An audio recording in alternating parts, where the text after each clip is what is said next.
burning.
completely primal. Eat it. Actually, speaking of that, just watching. Have you ever saw the live about the team that crashes in the Oh in the yeah. accident? You I haven't. knew the story, so I never watched it. I was like, I don't want to see that. Was it? Yeah. And it's like weird to be like, oh my god, Ethan Hawke's so young. Like there's like a couple of people you recognize, but it's like they made it in the '90s, I think, so he was like Oh so wow. young. Yeah, I was talking to my mom. I was gonna call my mom on the way in, and I didn't call her because I was like, it's gonna be too long a conversation. I was gonna call her, I have something to talk about. And I was like, okay. So anyway, I was talking to her, and like she didn't lose her power. She's like, I feel kind of guilty because people around me did, and I didn't. I'm like, guilty? Like, you're in your 70s. Like, what do you feel guilty about shit? Yeah, good. It should be okay.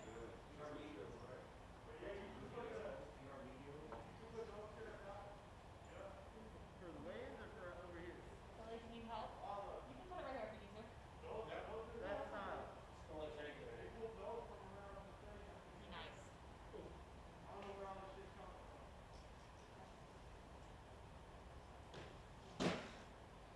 Thank you. There's extra chance that you guys want something. Nice. But everybody, but you said the virtual was all here. Was it last week? They were at the hotel. They're at the hotel. That's So nice. normally it's like you guys are on Wednesday and then they're at the hotel on Thursday, but Gotcha. just because we moved it here, it's just easier. Yeah, that's cool. So Curtis is looking at them.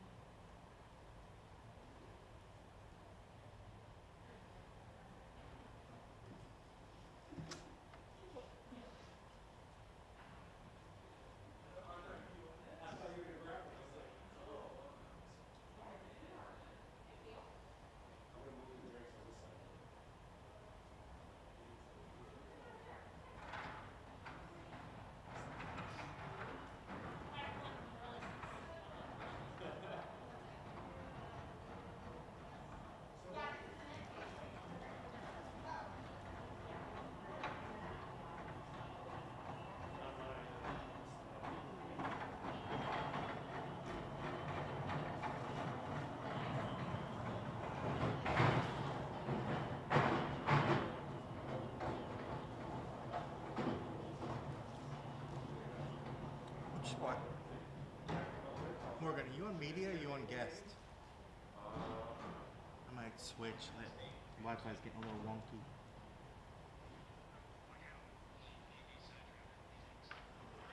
I'm on media. Oh my.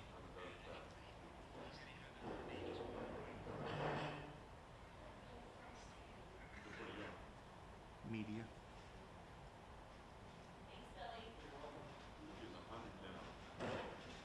Probably 90.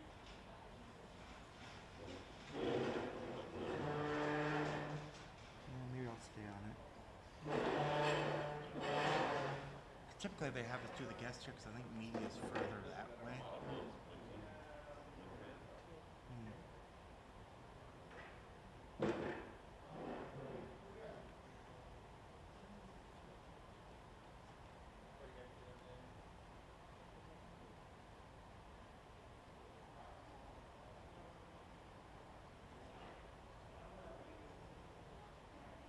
Probably should have restarted before we get there.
That would make it more exciting. I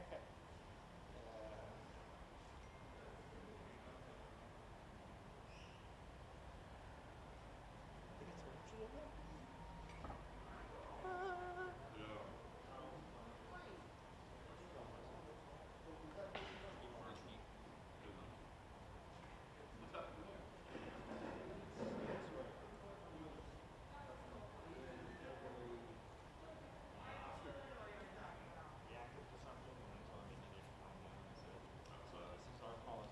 Yeah, by the way, also this is on.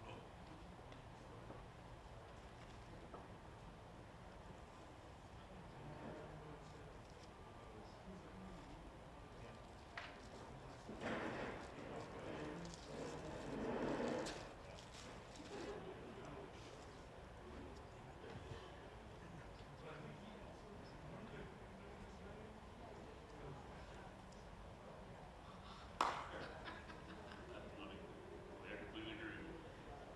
So, that's funny. Yeah.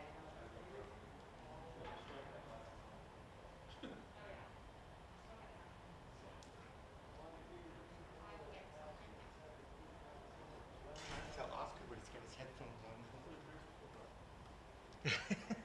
I'd use my sweat towels, but then I'd forget, and I'd wipe it up my forehead.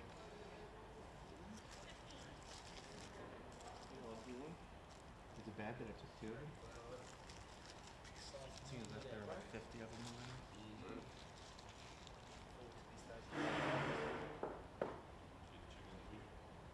Good beef ones.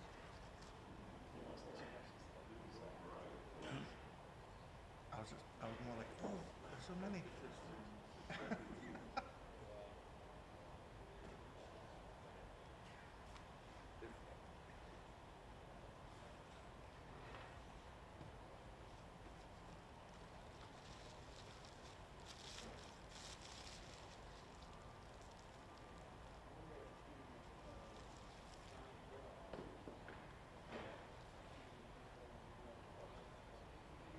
Got a bit of an upset stomach, to be honest.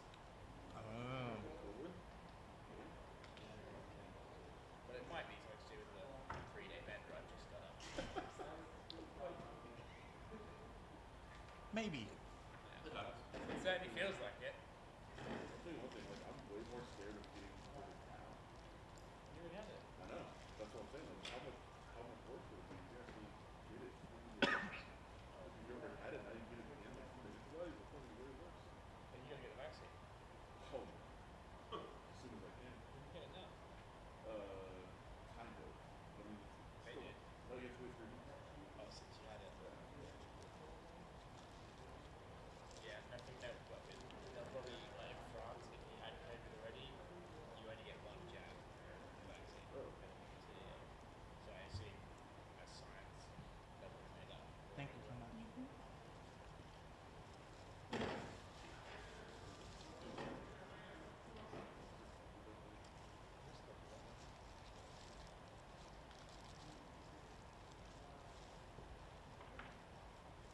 Remember that whole thing how I said he might be early? He's just doing that time.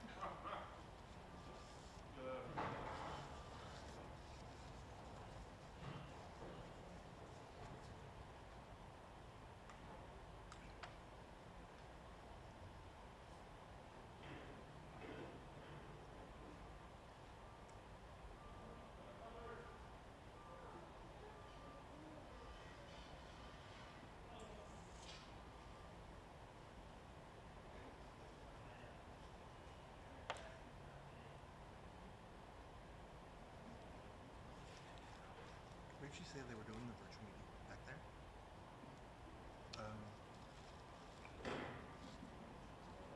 They brought in that back from the overdose meeting. Mm.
No.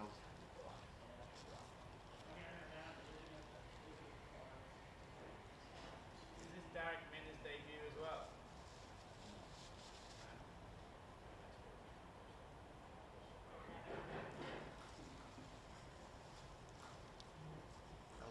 It's funny because I saw him walk up, and as soon as I saw you look, because me and John were talking, I was like,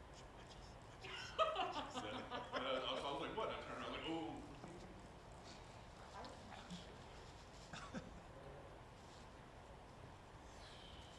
you've come so far. I remember back in the day, be scared, like, oh, don't go in the media room. Evil Rosa Chelsea's on the page. Evil Chelsea. So funny. You felt like her in the 70s, that's right. That's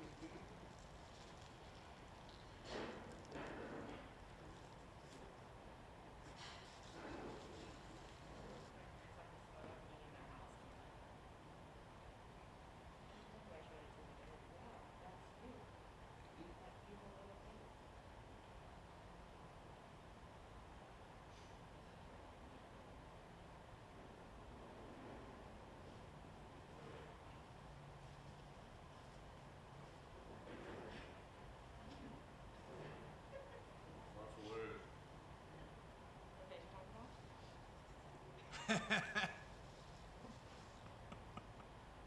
It started young. My other siblings are like 4 or 5.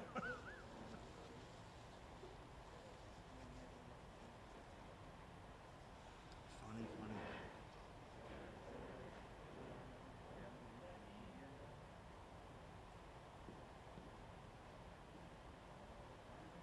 Joe, this has not been a better week for your native Texas.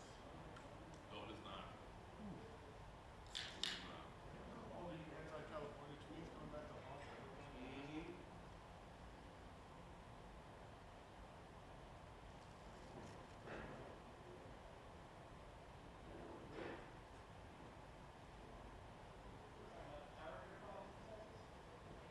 Yeah, everybody says that California doesn't can't color their own residents, and now they're basically.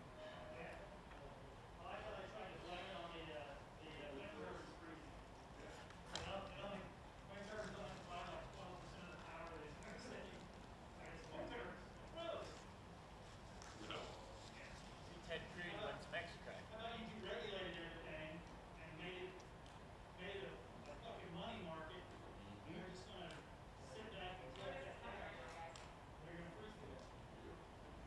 Okay, guys, we're gonna have Curtis. Curtis, ready to go.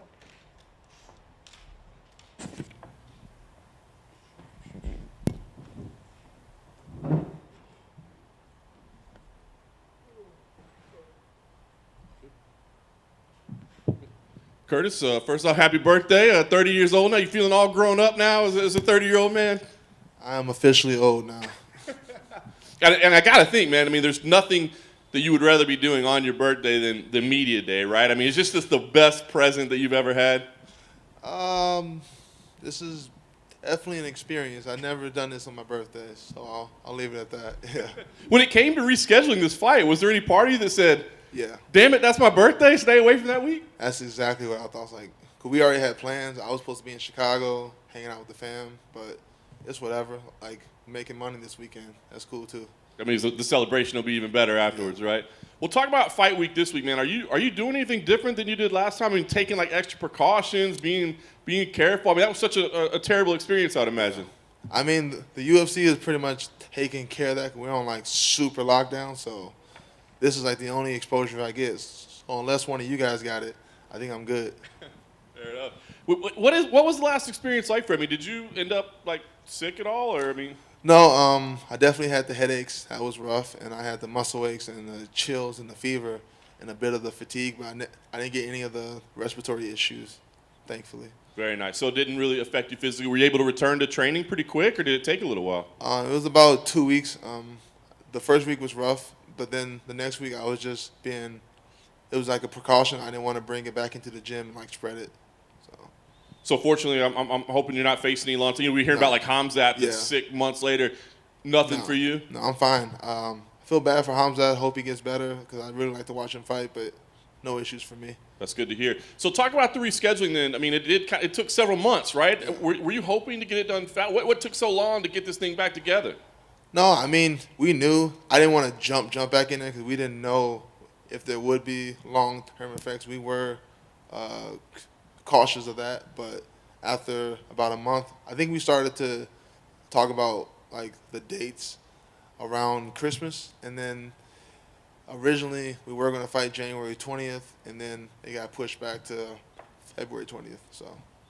Did you talk to Derrick at all? I mean, I know you guys aren't exactly like tight or anything, but did you feel like you needed to apologize or try to? No. I mean, I didn't do it on purpose. I was hurt too. I didn't want to get it, so no, I didn't apologize. I mean, was I supposed to apologize? I don't know. I missed that. So I don't think we don't know what the requirement is on that. But yeah, like you said, you didn't do it on purpose.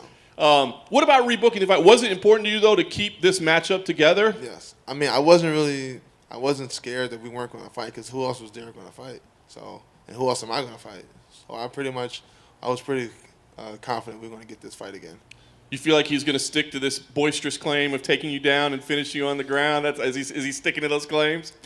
I mean, if that's how he wants to do it, you can do your best. Do your best to take me down. I know everyone's like, well, Volkov took you down. Volkov earned that. He got me real tired. Or maybe I got myself real tired. I can't remember. I was real tired. But he earned that. I don't think Derrick's going to – Volkov is unique. His conditioning is very unique. You don't see guys like that at heavyweight. He kind of reminds me of like a heavyweight version of one of my teammates, Neil Magny, like cardio for days. I don't think you would associate cardio and Derrick Lewis together, so I don't know about that. Fair enough. Did you make any adjustments? I mean, having these extra couple of months to prepare, did you tweak the game plan at all or change the approach, or was it basically just – do what you did for the last camp? I mean, we did. I did focus a lot more on jiu-jitsu this camp because we did have the extra time, so why not? And conditioning, we've been working on that ever since the Volkov fight. Like, my conditioning wasn't bad, but in order to fight the way I want to fight, that grueling pace, that grinded out pace for 25 minutes, we had to add some extra workout days, like an extra day of conditioning, and I think it's going to pay off. Are you looking at this as a number one contender fight? Essentially, because I know John is next, but yeah, essentially. Does that bother you? I mean, that John is next? On a scale of 1 to 10, I'm at like a 3. Like, I get it. It's business. John Jones puts asses in the seat. Like, he's a name. He's earned it. Because they did it for Izzy also. Like, Izzy, he's coming up to fight Blachowicz, and Glover Teixeira's just like. So, I get it. It's cool. Fair enough. Last thing for me, as you said, I mean, you win here. I think it's pretty undeniable that you get a title shot. Does one of the three guys that it could be against mean more to you? Like, is there one you'd rather face, whether it be Stipe, whether it be Ngannou, whether it be John Jones? No, I mean, they all present like, if I beat Ngannou, I've avenged it. If I beat Stipe, I beat the heavyweight GOAT.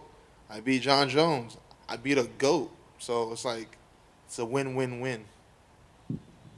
Okay, obviously you said that you understand John will probably get the title shot next, but does it annoy you knowing that the timeline of that, like, oh, okay, so maybe they do that fight in July or something, I won't be able to fight until December? Does that bother you? No, like, majority of these guys are old. Like, I know I just turned 30, but I got a while, so I'm not in like a major rush or anything. That's just more time for me to develop and grow. One of the interesting things about you every time you fight, it comes up this idea that you're not apologetic for how you fight. You're not apologetic for losing any money or anything like that. Do you think other fighters need to sort of man up a bit and be more honest with their own intentions? No, I'm not going to tell other guys how to live their life, how their career should go. But for me personally, this is how I've always been. I come from a wrestling background, like smack talk and all that smoke screen and that all that extra BS, like the WWE stuff. I'm not good at it, so I'm not even going to pretend to be good at it because you would smell it. You'd be like, okay, this guy's fake. It would be worse than Kobe's act. Like, we all know Kobe's act is bad. Mine would be worse. So I'm not even going to attempt it. Have you spoken to Dana White yet? Personally, no. Do you think those two might be related? Maybe. I mean, but yo, I'm here to fight. I'm here to win fights. I'm here to earn money, and I'm I'm not a smack talk. I'm just not good at it. Like, I have a speech impediment. So, like, I try to talk smack, I start stuttering. That just ruins the whole thing right there. So I'm just, like, I know what I'm good at. I'm good at winning fights. I'm going to stick to that. When Derrick Lewis wanted to fight you, he called himself the most dangerous blue belt in the world or something like that. You've seen him fight. Do you think that's a fair assessment of his skills? No. I'm going to keep it professional. I do not believe he's the most dangerous blue belt in the world. No. I'll leave it at that. No. Fair enough. Thanks, man. To you, is this fight as simple as just avoiding one big punch? I mean, if you really, really, really want to break it down, yeah, we know what Derrick's game plan is. We've seen it 1,000 times. We've seen it. Did it to Volkov, did it to Oleinik. Like, he hangs around, and he's just looking for that one sweet knockout punch. That's why the best strategy is to keep him on his butt, and then he never gets that opportunity. You were just talking about, why you've been able to just maintain, being yourself, and just like, I'm just going to win fights. I don't care about all this other stuff. But like, covering the sport for as long as I have, and John has, we've seen so many guys come through that say that, like, I'm not going to be influenced. I'm not going to start doing all this crazy stuff. I'm not. And they all do, bro. Right? But like, what is it about you that even stylistically? Like, guys are like, okay, I'm going to go show them. I'm going to go try to just knock people out all the time. Like, what is it about you that you're able to maintain just what you want to do? I think it's my inner, my pettiness. I'm very, very petty. And the more you don't want me to do it, the more I'm like, F you, I'm going to do it. I'm going to make you watch it. I know people don't want to watch it. You're going to watch. I don't care. You're going to watch. You may not like it. You're going to root for me to lose. Cool, but you're going to watch. In the end, like, to me, like, it is a sport, right? Like, the object is to win. Exactly. And, like, bro, like, I get 100 and 100. I get 100 for showing up, 100 for winning. I have a child. I'm not going to jeopardize her future and her quality of life to appease people who know nothing about me, who watch me for 15 to 25 minutes and then forget about me. They don't care about me. They don't care what I got going on. They don't care, so I don't care what they want. Like, I'm here to win fights. I'm a prize fighter, and I'm here to win prizes. So. You talked about potentially having the title fight. Like, what would a title mean to you? What would putting that belt around mean to you? Because like we just said, all these people have all these things to say. Can't really say much once you have the belt. No, oh my God, the petty in me would, the memes, the posts. I'd be going real hard, real hard. And every blue moon, I like to clap back with people on my Instagram and stuff. I would devote an entire week to just clapping back to people. So. Do you have any in your drafts already? Do you have any good memes ready? Oh, yeah, I got loads. I got loads of memes. Yeah, I'm a meme master. Well, thanks, man. I appreciate it. No problem. You see Derrick? Tell him I said sorry.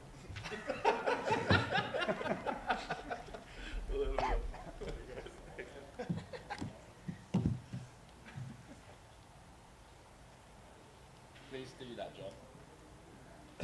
Please actually start off. Like he said, I told him you should apologize to you.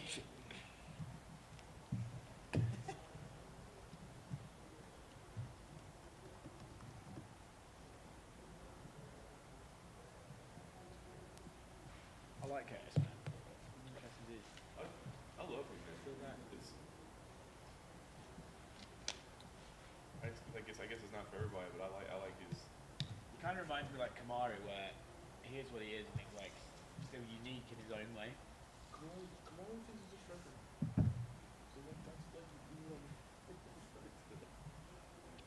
So so many times you see guys that say I'm not gonna do it, but Kamara is a striker. Yeah, but he's got he's being coached by Trevor Whitman, though. It's great, but like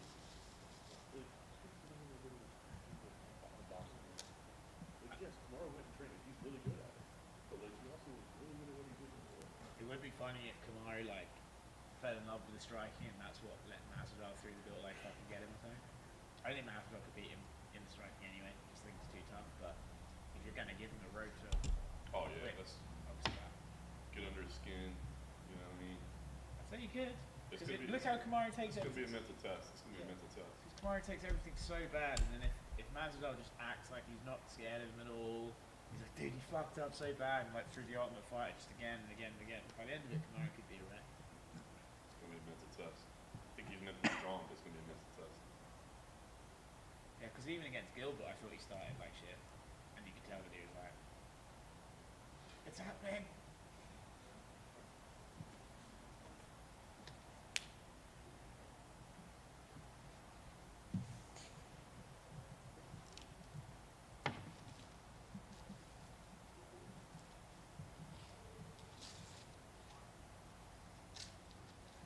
Going hard in the paint. Me too.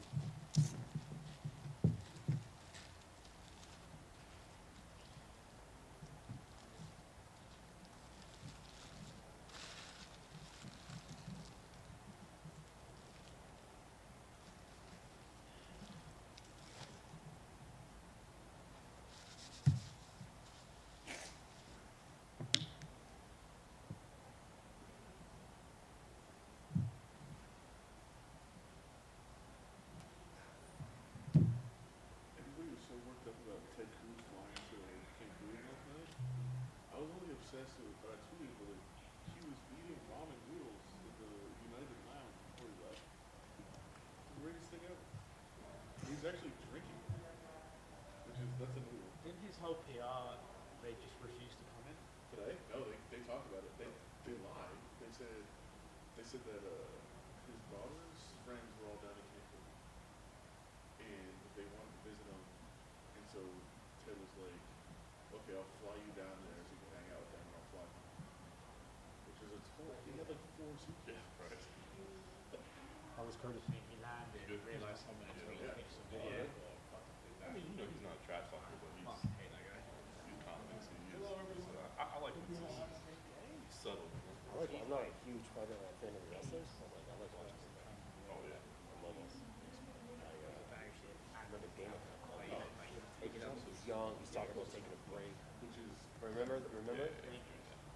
Anybody talk to him about that? He always says like it kind of gets brought up like is there a tennis relationship there or whatever. Just lay back and kick your ass going. Basically that is like dude, like I'm never gonna be good at promoting. Like I'm never gonna be a talker, and I'm just gonna go win. I think he And can be. then he straight up says he's like, look, I make 100 and 100. You know, it's like I'm not about to risk that at 100 just to satisfy some people who don't really care about me. And it's true. That's why. That's why we need to go halfway through it, because I think he was off. You got Pence. Pence is like fucking, just as, Pence is insane. Just as you. I wanted to. Yeah, so he's coherent. I had the beef sandwich. It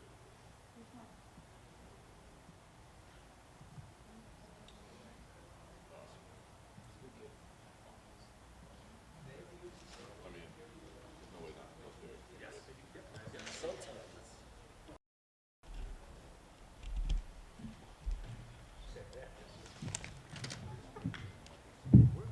You stay there, coach.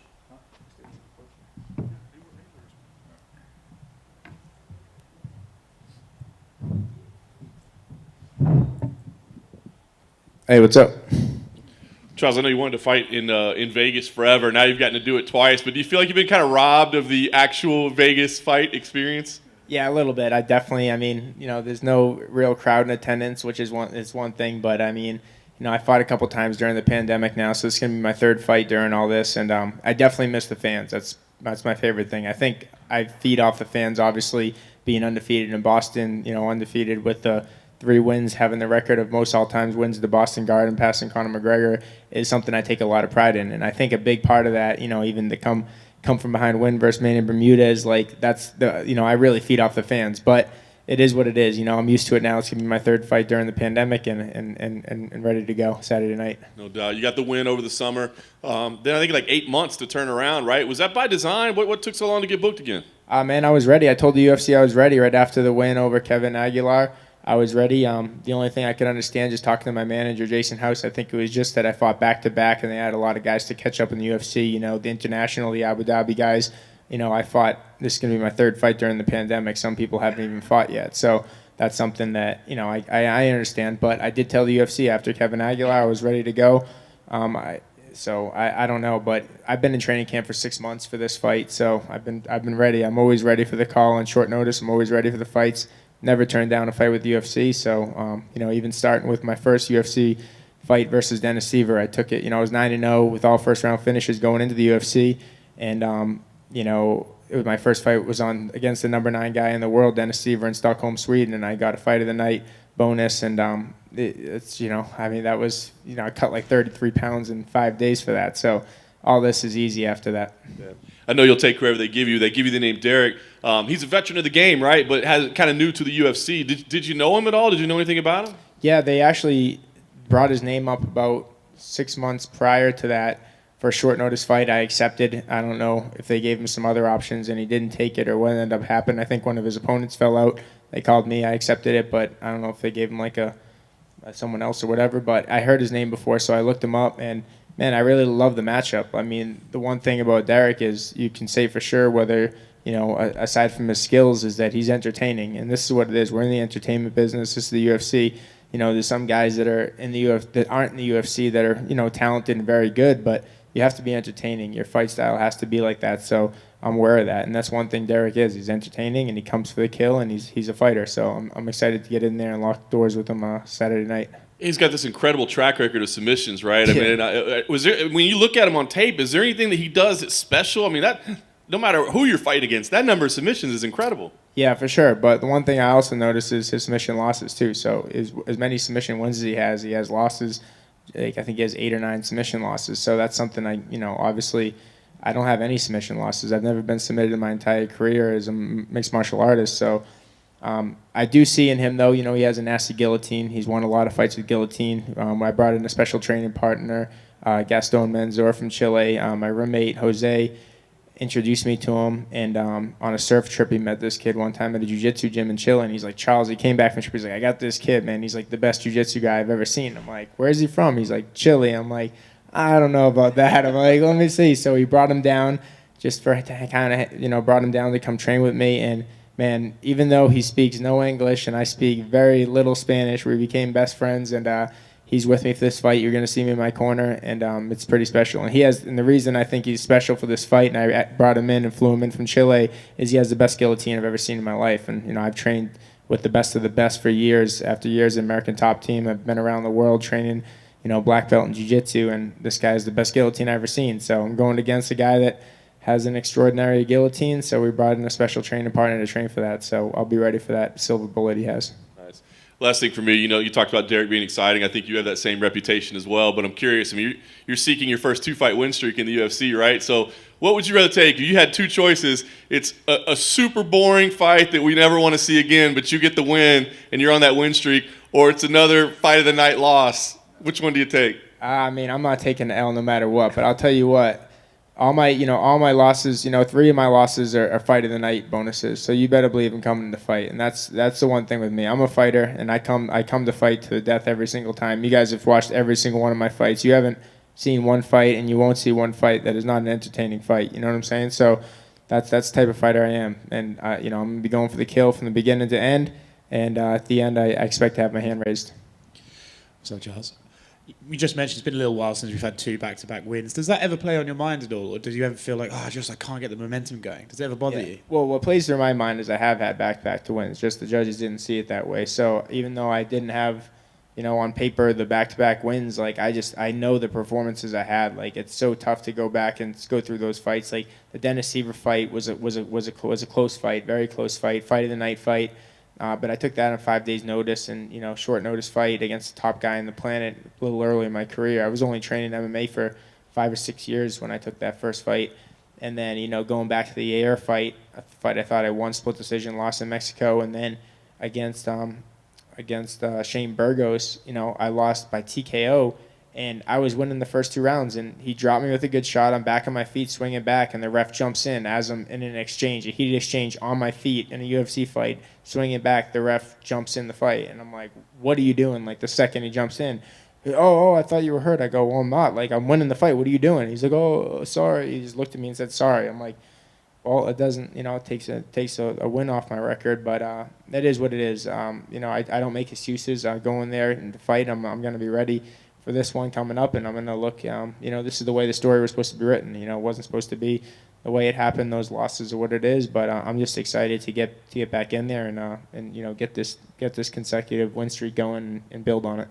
You mentioned this is going to be the 3rd time fighting in the pandemic. Yep. It's a bit of a unique experience, right? Is that something that it's almost like starting a fight career by itself? It's like I have to get used to fighting with no fans each time and get a bit better at it. Yeah, I think I'm always in the zone. I think the first one was a little different against Bryce Mitchell because I walked out in a empty arena that seats 20,000 people, and you look up and you see 20,000 empty seats and it's quiet, and it was a little definitely that one stood out to me more. But here, at the Apex, it's a little bit better environment. I think it's more suited for it, and I'm pretty excited to get back in there and do it again. I'm coming off a win here. I'm undefeated at the UFC Apex, so I'm going to continue that win streak too.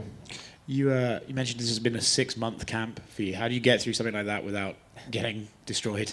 Yeah, it's smart. It's just being a veteran in the sport now, I know how to train the right way. I have my coaches Roger Crowell, Charles McCarthy, Rami Hamed looking over me, and these are guys that I've went through a lot in my career. They're veteran coaches, so we know how to train the right way now. I'm training with guys that, the training's revolved around me instead of doing big group classes where I'm having to go with, 4 or 5 roles with consecutive UFC fighters that are, 155, 170 pounds fighters. You know what I'm saying? I'm getting to go with guys that are my size. I'm having one-on-one coaching. I'm learning. So it's just being smarter in the game. You got to train smarter, not harder. Last one for me. What makes something the best guillotine you've ever seen? What'd you say? What makes something the best guillotine you've ever seen? The best guillotine I've ever seen is being able to do it to people that are elite level. Like I've seen, like I said, the kid that obviously you see Darrick Minner's guillotine, and he's hit it up amongst some of the best fighters in the world. He's submitted UFC fighters with it, and even my training partner, I flew down from Chile. I see him submitting guys in the gym that I've never seen submitted with a guillotine. So it's just seeing it in action is what makes it great.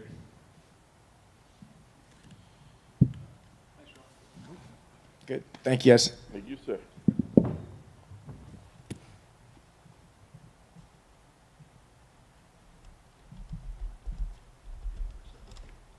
Man. Hey, brother. Should be a fun one, man. Looking forward to it. Yeah, hit the tables after.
I was wondering. I was like, what? I was going to say, John, don't you think Oscars is a huge I don't have that. Sandwich is good? I had a sandwich. Just the chips? Yeah. Got a bit of a jiffy tummy. What'd you say? Yeah, it's a tummy. Tummy.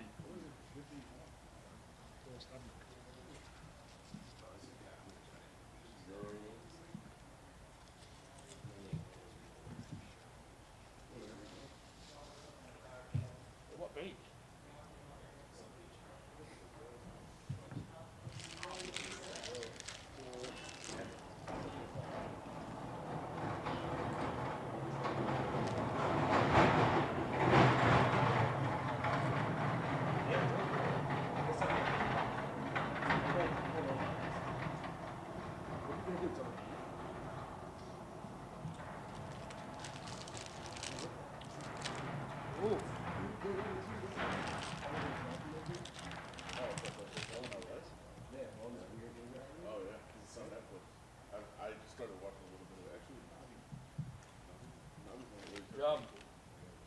Singapore's cancelled. Oh no, yeah. I mean Vegas, which is awesome. Singapore campus? Apparently. Yeah, I mean, it's come like fuck that. I'm totally good with that. Yeah, man, I'm over the moon about that. It's so funny because like obviously like travel was such a part of my life for so long. Now I'm just like, can we just do every show at the Apex like forever?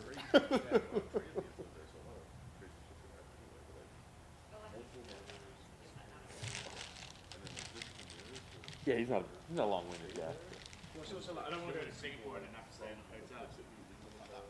Just do that here. Yeah.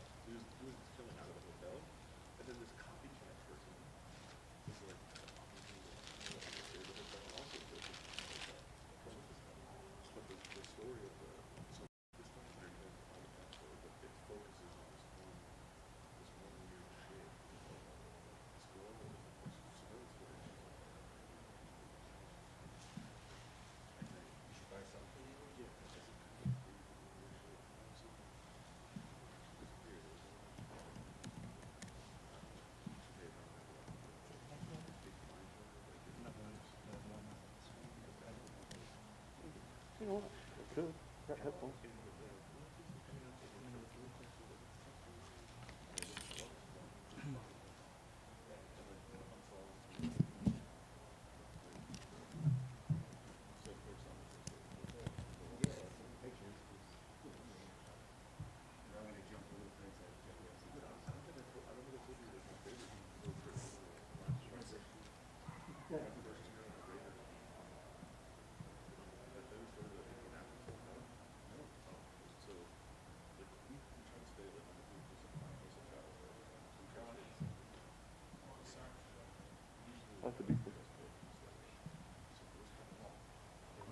What?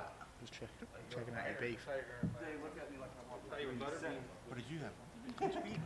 I only had a bag of chips. I'll probably take a couple for the road. Where? Or not.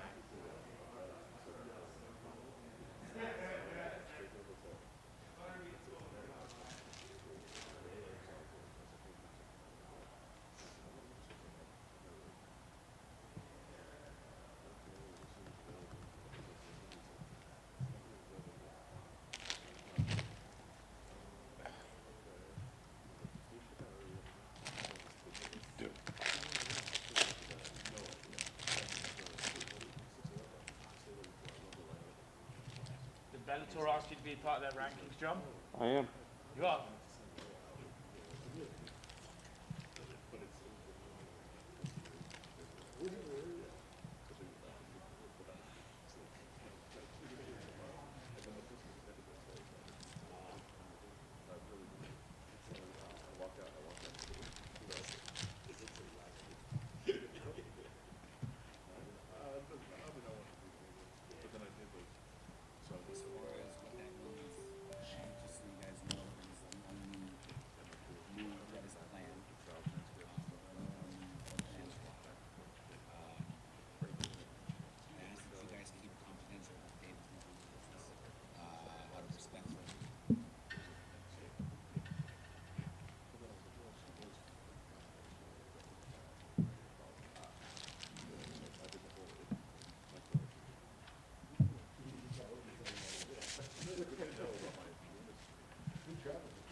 What's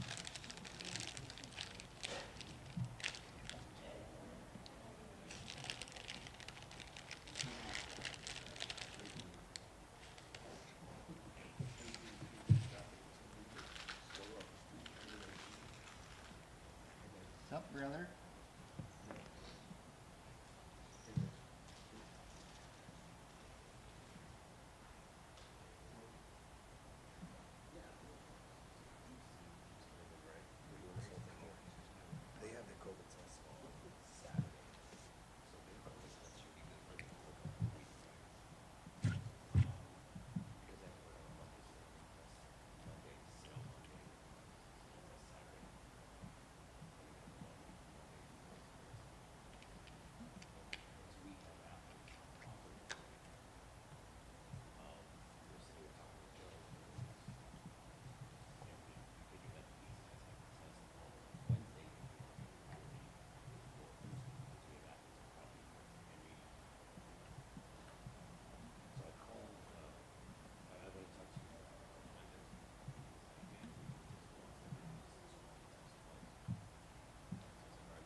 Who, sorry, Chelsea? Aleksei Oleinik. I'll offer you because who decides whether it's Wednesday or Thursday? So I think that's Billy, is making business calls after? what's that? He's making business calls after? I'm securing the place. I'm securing the Cool. Arlovski's son's Wednesday, Thursday, is like the guy from the thing that said He'll be there. Went out of your way to insult him, though. So we're trying to figure out now.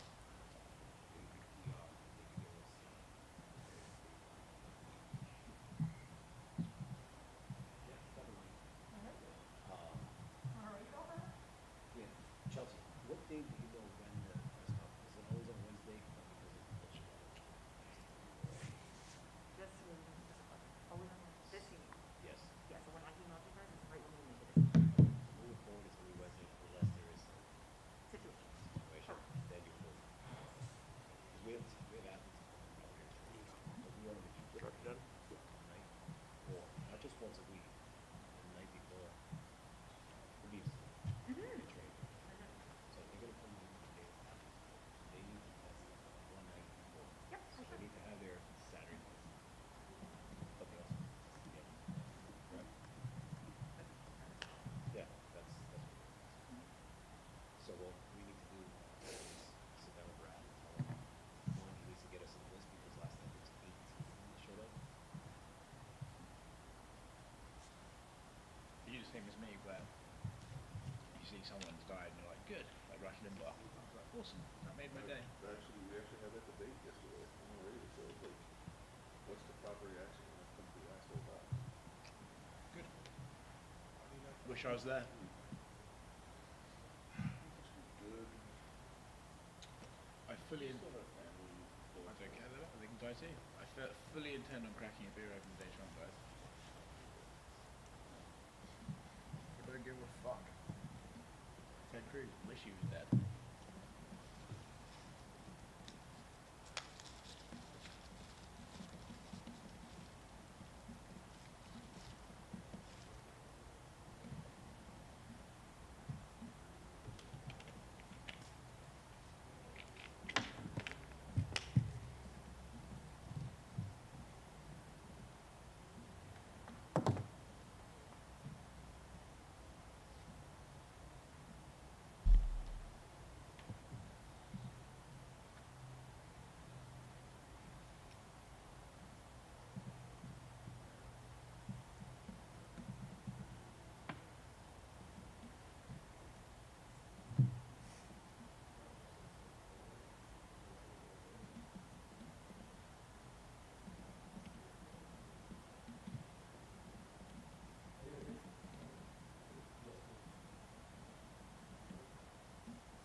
Aleksei, the saying goes, win or learn, right? I mean, 25 years into your MMA career, can you still learn things from losses? Yes, I still learn, maybe a little bit slowly, but still learn. Yes, of course. What did you take out of the last fight? I find some mistakes in my grappling technique, in my camp, in my preparation for fight, in my everything. Something I try change, something maybe I still have. So they give you a name like Chris Daukaus. He's been in the UFC for 6 months. I mean, did you know anything about him? Does it excite you to fight somebody like that, or is it difficult to find motivation for someone new? Sometimes it's more difficult fight with guys if you don't know about these guys nothing, because it's like dark horse. You don't know what he have more in his arsenal. These guys, you said 6 months in UFC, but he doing 2 fights and 2 KO, and this not too easy. KO any heavyweight fighters in UFC. Yeah. Do you ever say to the matchmakers, give me old guys? I just want old guys. Don't give me these young guys. No, I don't say it about all guys. I always say, give me please most strongest, most famous guys. That's what I asking always UFC. But I understand UFC have some guys who have big names, and UFC have guys who not have big names. Sometimes we have big names, sometimes not so big. But this all guys is one of the strongest fighters in the world. I am sure in that. When you made your MMA debut, I think he was 7 years old. Does that blow your mind to think about that you're fighting guys now that were kids when you started? Yes, maybe, but when I debuted in UFC, I was not so young, and I have maybe 55, maybe 60 professional fights before that. That's why this was not so new for me. Yeah. Do you have long-term goals? I mean, at 43, are you thinking, can you fight till you're 50 years old or something? What is the long-term plan for you? Maybe, but now I have one of the biggest goals for me for that time. This goals for this Saturday. I need to win. That's all what I want in nearest future. Nice. And do you have any plans for the rest of this year? I know you're always calling out the biggest names. I mean, are you eyeing other names or other fights? Yes, I have plans on this year, on the nearest future. Maybe I finish my career, but before I need to kick ass many strong and big name fighters. Aleksei, I was wondering how you feel the main event's going to play out on Saturday night. I feel good. When you start your career, or you not so big experience fighter, maybe you have goal. I won't fight on the main card. I won't fight on the main fight this evening. Now I don't have these goals, because I have main fights in other tournaments, in other UFC tournaments. Sometimes more easy for me fighting the prelims or early prelims, because this not so difficult for your mind. When you wait, you have more. You have many times for waiting and very nervous. You understand me? At this point of your career, you've been doing it for so long, is there anything you haven't seen in a fight? Have you seen everything there is to see now? I'll say it again. Excuse me. Have you seen everything you can see in fights? Have you seen? John, translate for me. Like, is there anything a fighter could do that you've never seen before from an opponent, or have you fought against every style, seen every move, know every technique?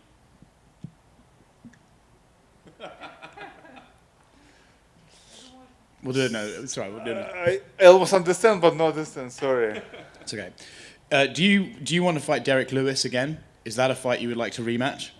Yes, no problem. I already fight with any fighters, and Derrick Lewis have big name, and I have before big chance, and if I have other chance, I try not let this chance to go. Thank you. You fought both Derek and Curtis. They're fighting in the main event. How do you think their styles match up? Who do you think could win that fight? I'm not very good prognosist, but for my opinion, like fighters is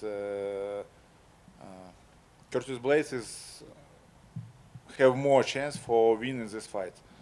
But many guys have more chance win Derrick Lewis, and this guy very lucky.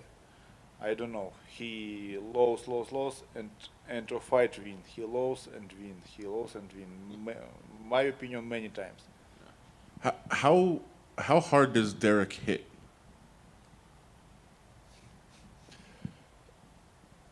I can't say it about that because I don't fight with everybody fighters in UFC in any other promotions.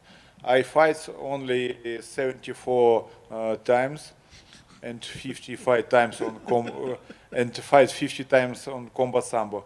He have a very strong punch, but not strongest in my professional career. Who was the strongest? No, maybe not one guys, maybe 3-4 guys. One of this Fedor Emelianenko. I fight with Fedor Emelianenko in the combat sambo, and my opinion, he have more heavy punch, more heavy strike. You just mentioned you fought so many times throughout your life. You've had so many fights. What is kind of maybe the strangest fight you've ever had, or like a location? Was there any memory that you have of fighting? Obviously, you're on a huge stage now in the UFC, but was there some place that you fought where this is kind of crazy? No, I don't have this. I don't fight on the Mortal Kombat. not yet. But, of course, I started fighting in 1996. Sometimes this was places. No, I can't explain. We fight on the nightclubs where is many people is drink alcohol, smoking, and stay near the cage, half meter around the cage. And this was very small cage, and this was very dark, and they can do everything. I fight many times without mouse guard, without everything, without any rules. This was normal for me because I know that same rules for me and for my opponent. I can do everything, and my opponent can do everything. I have big career. Yeah, I guess that's why I was asking, because now a lot of people talk about fighting in these empty arenas, no fans. It's kind of different, but for you, you've seen everything. Sometimes it's more easy for me fights without fans because more quiet in the gym, and I can hear my corner more better, and I'm not so nervous without fans, and something is better, something worse, something better. Thank you very much.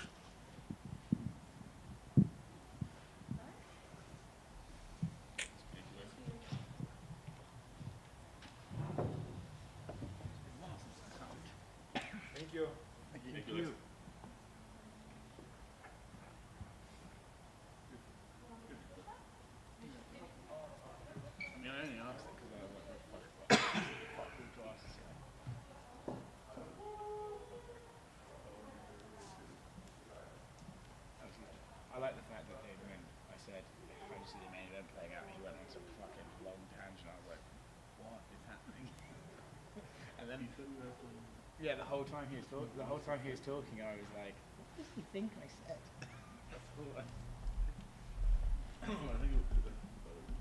Are you sad you're not in the main event?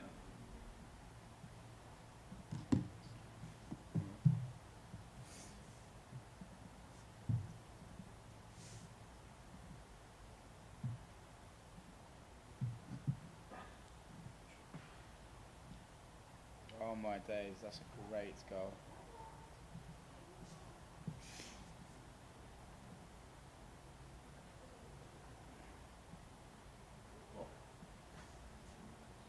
He's using shit as well.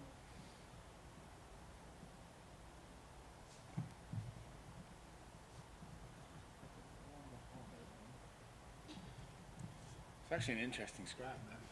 It's good to see Leon getting fucking on top of that. I suppose Leon must just be fucking. Leon must just be broke as a joke.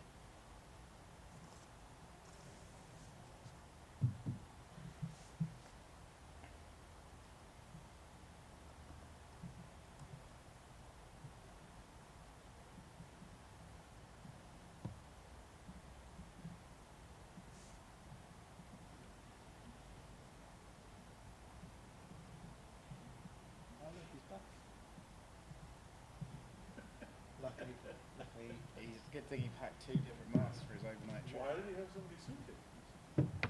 Busy guy. Works at having some green flowers.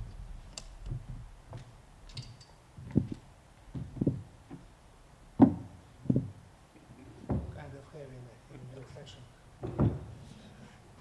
Andre, you're getting ready for your 34th UFC appearance. That's third most of all time.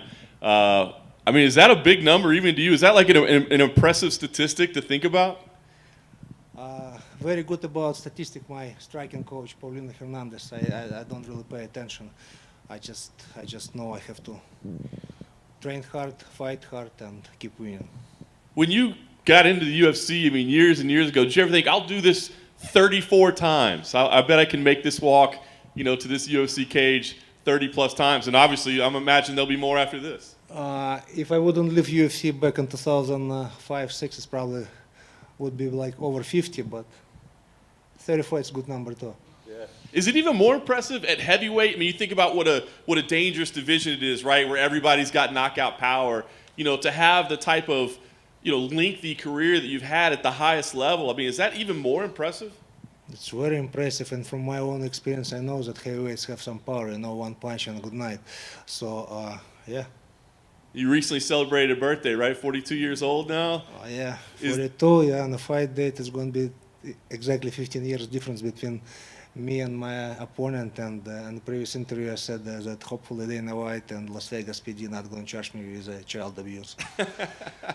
Is the body feeling it yet? I mean, at 42, or is it little aches and pains ahead of practice? It's just a number, and I kind of was super annoyed because I asked all my coaches, so how I did, how do you like what my performance tonight, like my workout tonight, and they said, listen, probably in the last 4 years it's one of the best camps, and you in one of the best shapes for this fight. So, everything supposed to be how it's supposed to be. Yeah, you've been doing this for so long. I mean, it's a stressful job, right? I mean, getting there and professionally cage fighting another human being. Is it enjoyable to you? Do you enjoy the whole thing? No, of course. If I wouldn't enjoy, I probably wouldn't get up at 3-4 times a week, at 4 o'clock, because I had practice with my striking coach Paulina Hernandez in Tropical Park, and I have to drive 45 minutes, 1 hour. Of course I'm mad inside. I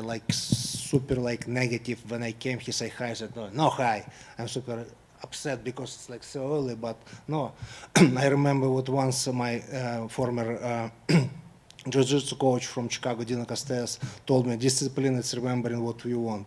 Every day in the camp and in my life, I remember why I'm doing this, for what and for who I'm doing this. I was going to say, at this point, are you doing it just for your family, basically, or is it still about chasing championships, or is it about providing for your family? For my family, of course, for myself, for my coaches who spend a lot of time with me, who put their knowledge, who put their time, practice with me, and for my fans, of course. Yeah. So what happens when they give you a name like Tom Aspinall, who, no disrespect, but I'm sure you've never seen him before. So what happens when they give you a name like that? Do you The longest I'm busy fighting, I'm okay with that. But I'm like other heavyweights in the line for bigger fight. I know deep inside that I have to train hard, keep fight, and keep winning. So that's simple. Do you watch tape on a guy like that, or do you just let your coaches? Of course, I watch his fights, and thanks my coach Mike Brown when he was in Japan with our fighters, he like break down all his fights. He create some like short video for 15 minutes. We practice a lot, so yeah. Of course, I watch him. What were your impressions of him? Does he impress you? Strong, young, probably hungry for glory, for money, for big fights, and yeah, taller than me, no doubt about it, super strong, and yeah, tough. You know, a lot of guys from your generation are starting to call it quits. I mean, you're definitely a legend. You're a future Hall of Famer. Do you have long-term goals? Are there other things you want to accomplish before you say, I've had enough? In UFC or in my life? In the UFC. In UFC, definitely. I wanna fight as long as possible, and of course, I wanna be a champion. That's why I'm doing everything what I'm doing right now. And in the past, main problem for me it was stick with the game plan. Hopefully, last two fights I stick with my game plan, and I trust my coaches 100%. And like Nike, just do it. Nice. How about your life? What are the goals there? Oh, it's like in a few pages, you know. So I have a lot of life goals and dreams. Awesome. Thanks, Darrick. Thank you. When the UFC come to you with an opponent who's a lot younger than you, do you ever sort of think, I'd rather they put me against guys similar ages to me, or do you not care at all? I don't really care. You know, it's young blood keep you alive, keep you on a tippy toe. You know, you have to like deep inside you knew like he's younger, he might be stronger, faster, but for me, my age is just a number. You know, I like ask all my coaches. I probably like sometimes I'm late for my workout, but definitely I'm the last person who leaves the gym. Is it motivate you more to think, there's a younger guy he thinks he's more hungry than me, he thinks he's stronger than me? At age 42, I'm still super hungry and super angry. I mean, like in a good way, like for glory, for money, for titles, for everything, you know. And I just became more responsible person, responsible father, husband, whatever, fighter, and I know at age 42. I do more work than I did like when I was 25, and definitely I run more than I was running when I was 20, 25. Does that just come from growing up and maturing? I have no idea. Just probably it's my brains like giving me a signal. Come on, guy, do something right. Good luck, week. Are you glad that Aleksei is on this card, so you're not the old guy? No disrespect, you know what? I just like selfish. I just worried about my ass, and I don't give a fuck about. Be honest with you, about other fighters. I just worried about myself. But good for Aleksei, and I wish him good luck. He's gonna probably fight in like same age like my opponent, maybe a little bit older. But yeah, good luck. Do you think you're a better fighter now than when you were a champion? Definitely smarter, and I have more. I know more technique. I know more about fighting, but. It's probably 50-50. Do you think you'll know like when it is time to stop? Or is there something that's going to tell you? Oh, definitely. If I feel like that's it, stop it. I just won't. Definitely I don't want to be a punching bag for some other fighters who's going to make some name, some records on fighting with me. Definitely. I have 2 kids. Come on, I'm a smart guy. I wanna be old. I wanna see my grandsons and smoke cigar and drink some wine on my backyard. Awesome. That sounds great. Thanks, man. Thank you.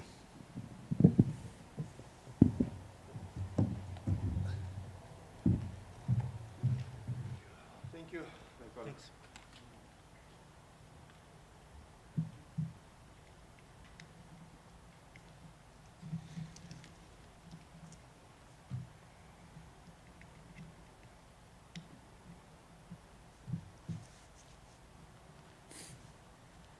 just me with that accent of his and talking about Oh, it's funny. yeah, I meant that. Do it if I don't give this. Okay.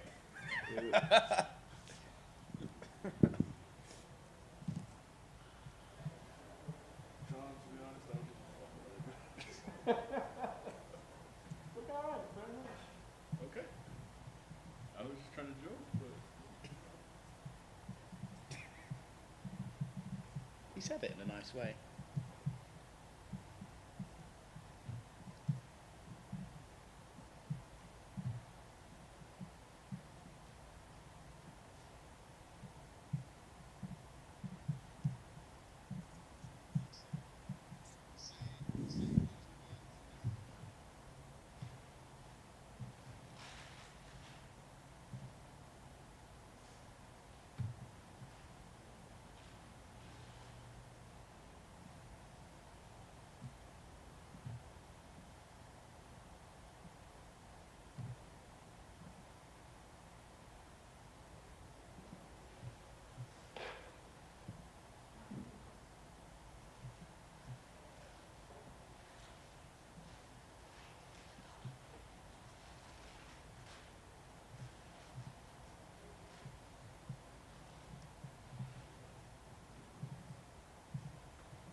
Oh, look who's got fucking educated.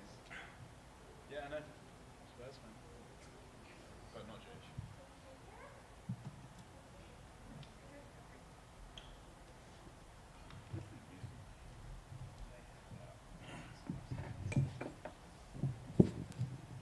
What's up, guys? Like a veteran at this point, or how does it still feel at this point? Feels normal. Feels like I'm supposed to be here, man. That's all. Was the last result an important one for you to get that feeling? Yeah, man. Like I've said before, it was just kind of like a relief feeling. It was like, okay, you spent 11 years of your life to get to this moment, and yeah, it was big. It was big to showcase that I belong here. I was gonna say, who does that prove that to? Does it prove it to other people, or does it prove it to yourself that I know I haven't been chasing a crazy dream? Yeah, man, that's the biggest thing. Like I've had a lot of like hate from a lot of people. I've had a lot of support from a lot of people on this journey, man. And you know, you start second guessing it. You know, after the Contender Series, I didn't know where I was going to go. I don't know anything else. This is all I know, and to get that win, showcase that there's a reason that this is all I've known. This is the reason I dedicated my life to this. Were you starting to think about a backup plan? I mean, there was no backup plan, so I was starting to think of what the hell do I do now? You know, I mean, you know, like after that fight for a couple weeks, and then the Terrence McKinney fight came along. You know, 2 guys that were on the Contender Series, and you know, my manager, he was like, well, here we go, either make or break, and let's go. And so then I got that win, and it was like, okay, you know, we're still at the top of the game. Nice. So what do you think about this matchup? On paper, it looks like it could be a pretty exciting fight. I love it, man. I love this matchup. As soon as it was offered, I said yes. Before I confirmed it, obviously I had to call Kraus because we were at a bare knuckle boxing match for one of my teammates, and I had to call him. But right away I loved the fight. I love the fight. Watching this fight with Kevin Aguilar, I love this matchup. Yeah, looks like it could be like a potential like fight of the night type matchup. Is that what you're expecting? Is it kind of a crazy battle like that? I mean, no, I'm not expecting that. I'm just expecting a one-sided fight. But if that happens and I end up with 50 G's that way with my hand raised, then okay. But either way, I plan on walking out of there with that in my pocket. Your incredible track record of submissions, like what do you attribute that to? Is that something? I mean, what do you have? Even the vaunted submission experts of the day, the most decorated BJJ guys, don't have as many finishes as you have. Man, it's because it's a lot of when I started out, I trained with a bunch of big dudes, and like I had no other way to you know, wrestle, grapple them was to submit them. I mean, maybe, and then like my pace, a lot of times is I'll go, and then eventually like my transitions is what I attribute that to, is like I'm very good in the scramble, and I'm very good at my transitional game, and that lands me in submissions that sometimes like I'm like, oh, here it is, let's go, you know. So yeah, I mean, it's crazy, you know, thinking about it. Like I have 23 submissions or whatever, and that's only my pro career, you know. I had 11 as an amateur, so it's just crazy, you know. It's crazy to think about those numbers. It just really shows my age in this game. Are you a black belt? I don't know. I mean, do you train in the gi at all? Or? I'm a white belt. You're a white belt, so no gi training at all. Yeah. No, one time, and I choked my coach, Ryan Jensen, at the time, and I just grabbed it and I like choked him and I took it off. I never put it on again just because I was like, oh, what's up? You know, like I never put it on. He's been trying to convince me for a long time. But yeah, I just grabbed his gi and like grabbed my gi, you know, belt around him, my little white belt, and I choked him and he had a tap and I ran off. I took the shit off and I ran off. I mean, he couldn't even give you like a stripe for that or something, man? No, if I was in a gi, I think I would be a black belt. But, you know, I don't need that. I'll do that shit when I'm old and crippled, you know. I'll get that stuff. So, but yeah, now it is what it is. That's funny. Last thing for me, like you said, man, you kind of established that you belong here. So, what's the goal now? I mean, obviously it's a long way to the top of the division, but where do you see yourself going from this point on? Well, I mean, I keep getting wins, man. I belong here, and Saturday night I beat Charles Rosa, and I mean, he's 4-4 in the UFC, like.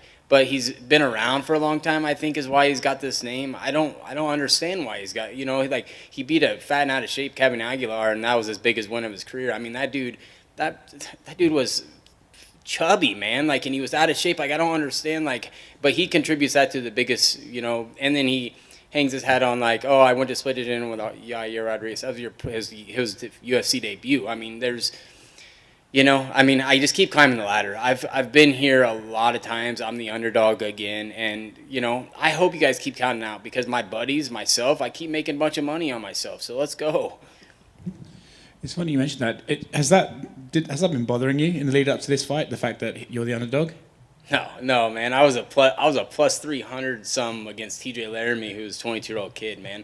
That doesn't bother me at all. I've been in this game for a long time. I've been the underdog a lot. I was an underdog my whole life. I'm not supposed to be here. I grew up like I'm not supposed to be a professional athlete. I'm not supposed to be winning fights in the UFC. Like, you know, like I've been counted out my whole life. So this is nothing new to me. But Saturday night people start recognizing.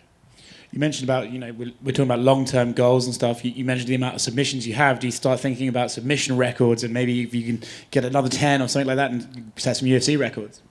man, I don't think about that at all. If they land in my plate, I'll take them. Like I feel like I match up well with a lot of the guys in the division, even the top 15, top 10 guys. So I'll just keep climbing the ranks. I'll keep, let me pick off all these guys like one by one from start to the bottom. We jump from, climbing the ladder. I started my UFC career off with Grant Dawson, and that dude's going to be a world champion. So, yeah, I mean, it is what it is. I'm just going to keep climbing, and whatever they give me, I take. I don't say no to fights, so let's go. I wanted to ask you about the gi thing. I understand that you feel like you don't need it, but do you think other fighters maybe put too much importance on the gi? Yeah, I mean, I just don't, like, if whatever your preference is, man, like, I just never liked it, and maybe that's because I was too stubborn to be like, oh, I don't know. My preference is not in a gi. We don't train in a gi at Glory MMA with, and I've just never trained in a gi, man. I don't like it, and I don't want to train in it, so.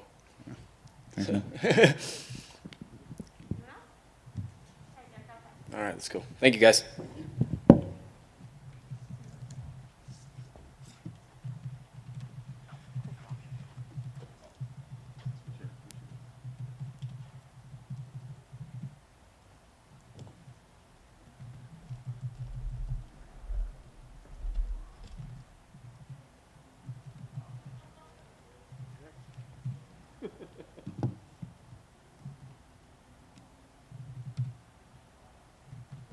I knew that. I'm just testing.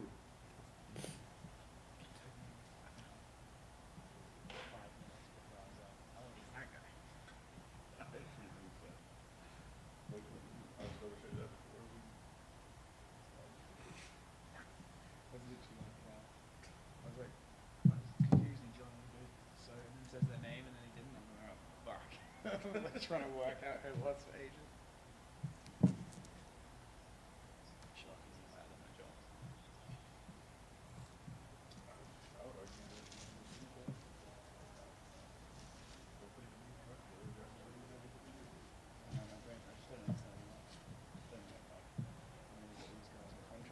So why don't you just look at these and go like, okay, well, these six, there you go.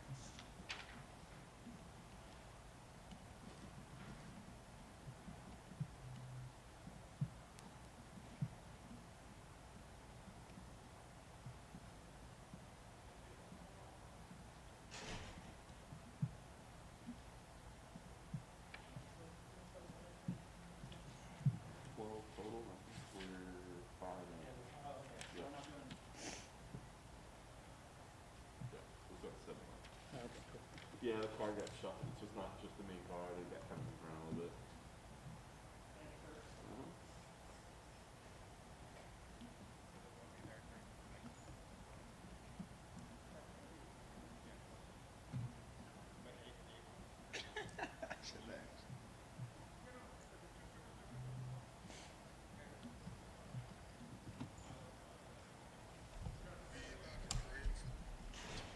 Got a lot of Korean barbecue, you got Chinese chicken,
percentage is lower.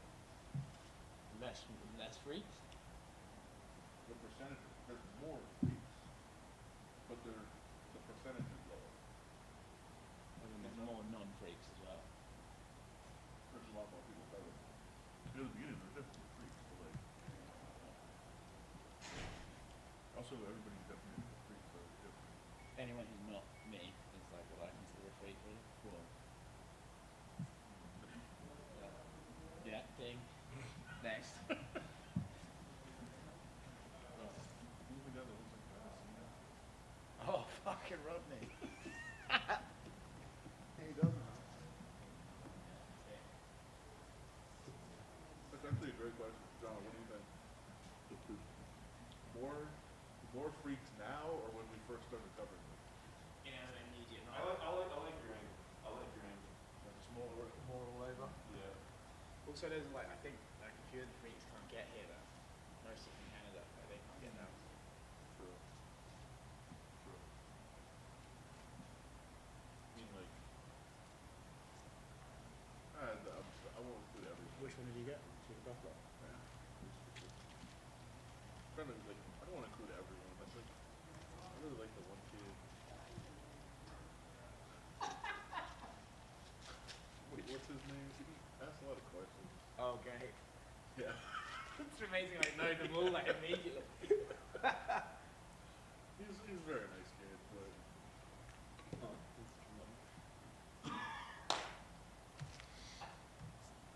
I love like.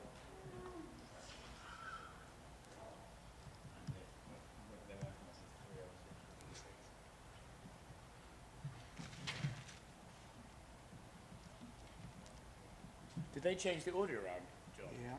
Yeah, but all they did so far was just skip 17.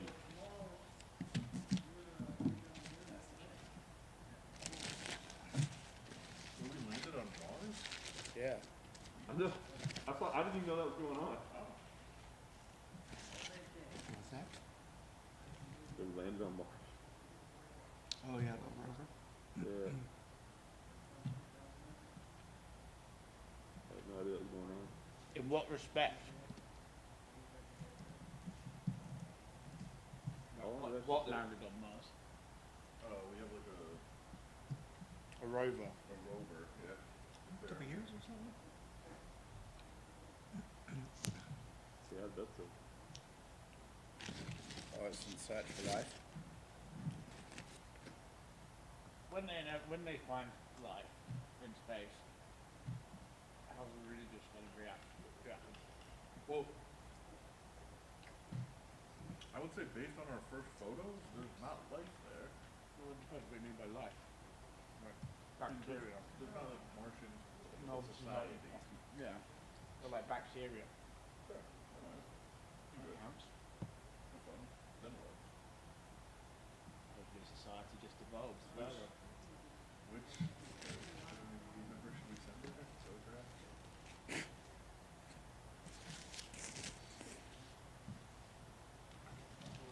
I reckon if they find life, they're going to get forced to totally deny it.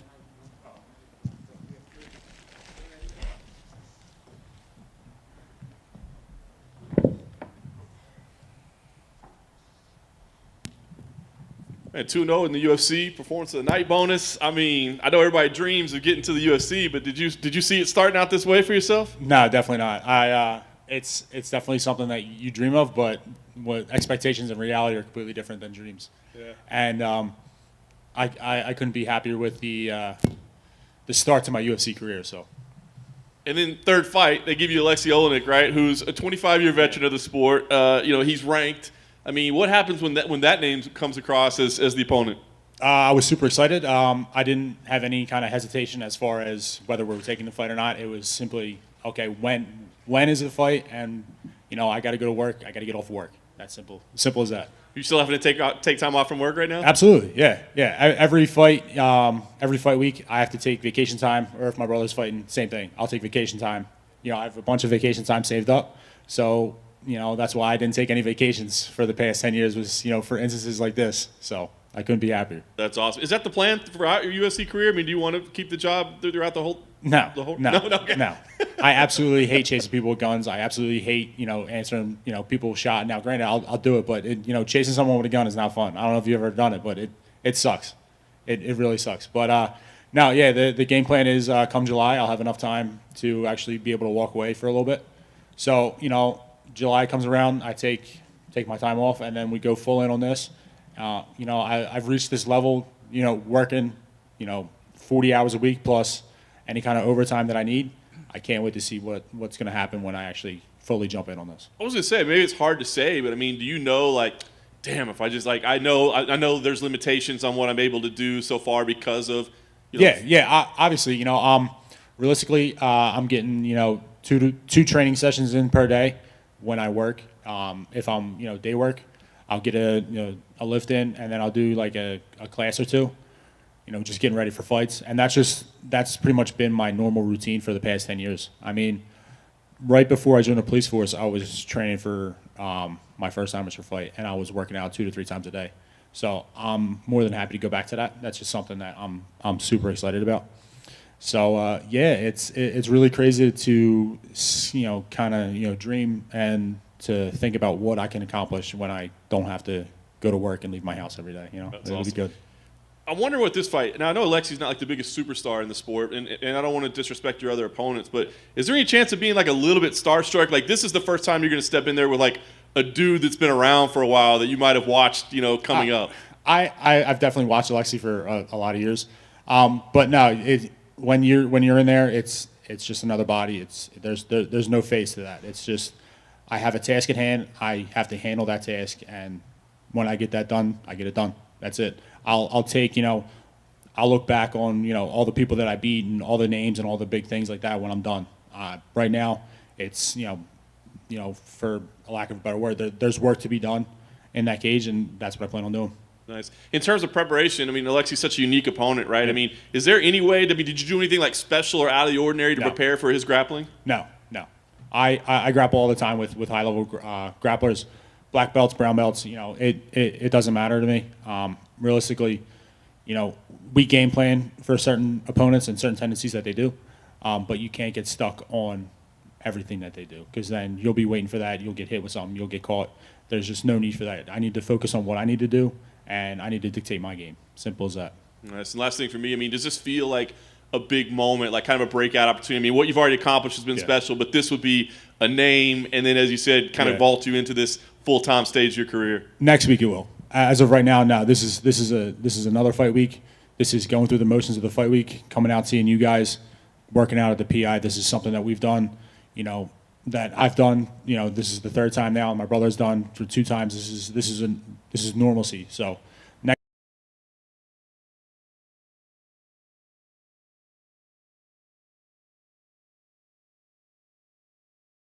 His records and a number of fights that he's had, I think it'd be understandable to be somewhat overawed by his experience. But do you look at that and think, well, on the flip side, I'm the younger guy, I'll be the faster guy, the stronger guy. How do you view his experience? It's definitely something that he can rely on, but I wouldn't want to rely on that. I mean, it's, you have a skill set. He's got a great skill set that he's built over years and years of competing. I am the younger guy. I'm the quicker guy. I'm quicker than 95% of these heavyweights out here, and it's just because of my size. But it's something that he can draw from when he gets in trouble. When he gets rocked, when he gets hit, when he's in a bad position, he knows what to do in those positions strictly because he's been in there probably 1,000 times in those exact positions. So, I'm excited to test the waters out and to make a statement. I don't want to downplay the seriousness of it, but what is the worst thing about chasing a guy with a gun? Oh, them shooting at you. Yeah, that would do it. That's horrible. Like that's really bad. Yeah, I can imagine. Yeah, definitely. That's definitely it. But I mean, like turning a corner and like you see somebody with a gun, and then you're like, all right, well he's got a gun, and then you have to go chase that guy, and then he cuts a corner and you lose him. That sucks too. Like you're in an alleyway and he cuts the corner, you cut that corner right after him, maybe a second after him, and he's gone, and then you're like, great. I know he's got a gun. I don't know where he's at. It's super dark. I only got a flashlight. And now what do I do? So that sucks. But, could be worse. Thanks.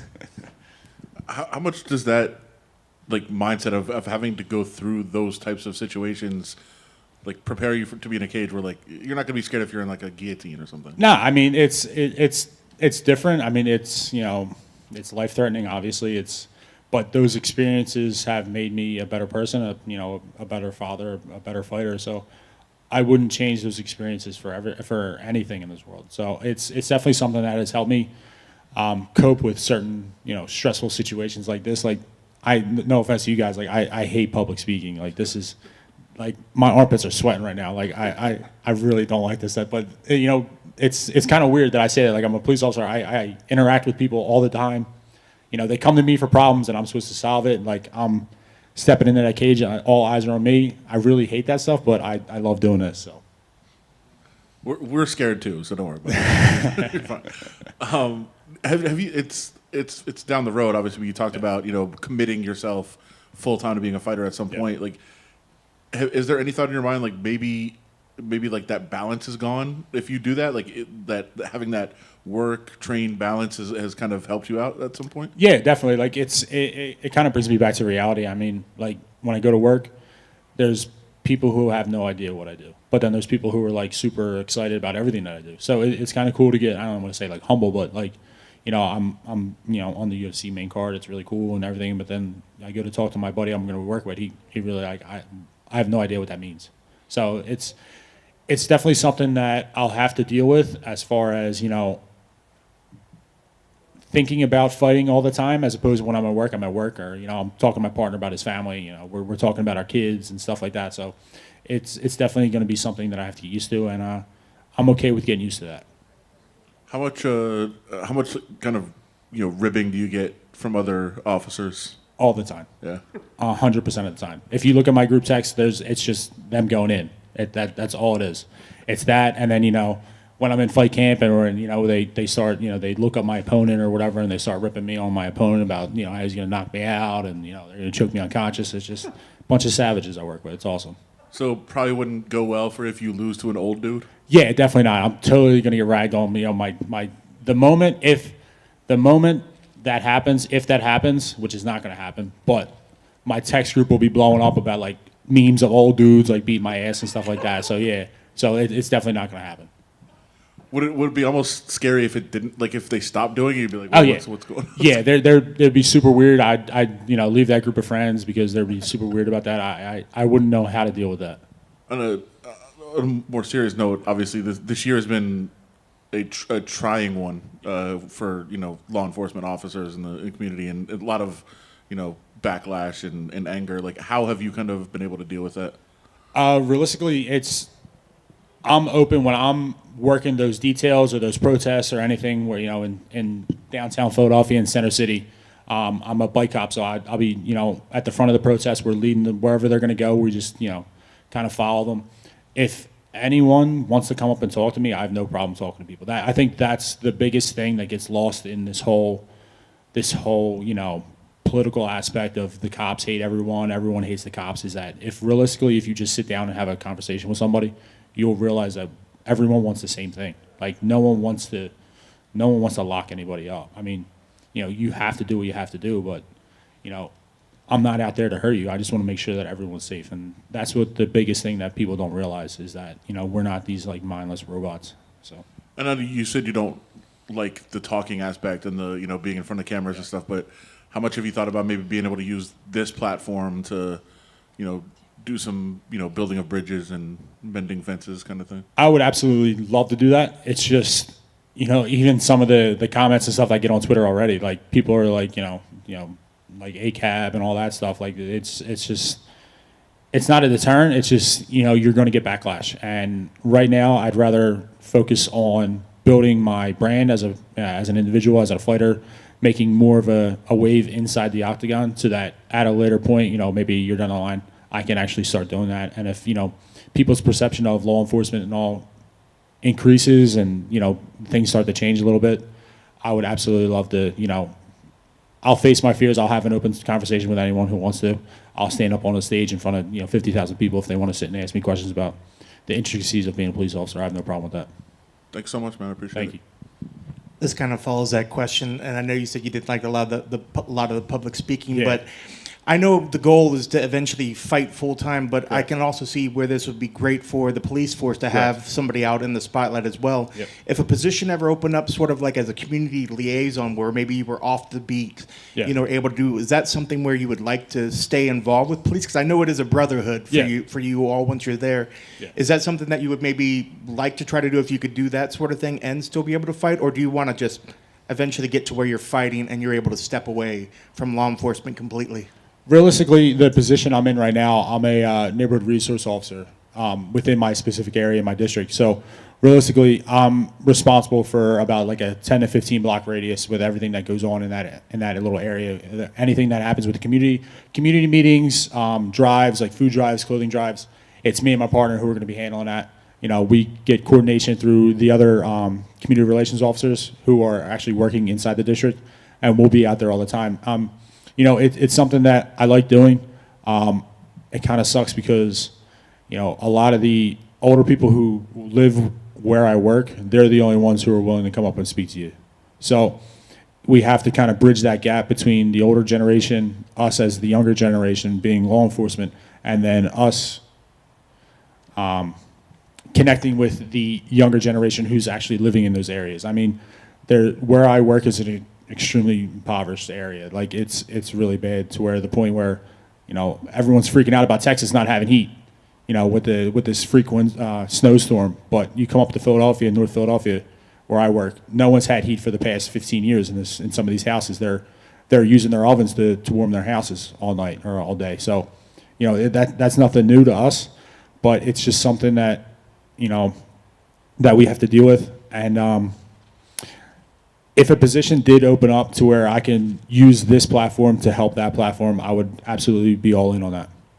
And we've also seen other fighters eventually parlay themselves into politics. Yes. You know, if you get used to doing talking to the public and that Yeah. sort of thing, is that something that you would like to do eventually? I don't know about politics, man. There's a lot of shady people in politics. I deal with shady enough people on the street. I don't want to be dealing with that white collar crime, the shady people, you know, making laws and all that stuff. I couldn't get used to that, all that backstabbing. I'm cool with, like, if you rip me off, I get to, you know, punch you square in the mouth and then we're done with it. You know, not the whole, you know, I got ripped off, my company's going down, and I gotta, you know, work out some deal with this company, get your company back. Nah, I'm cool. No politics for me. Great, thank you so much. Thank you.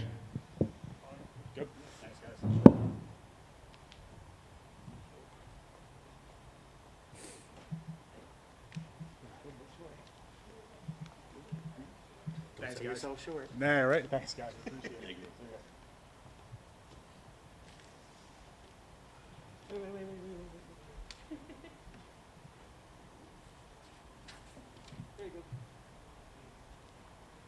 Hang on, let me unmute real quick. Okay.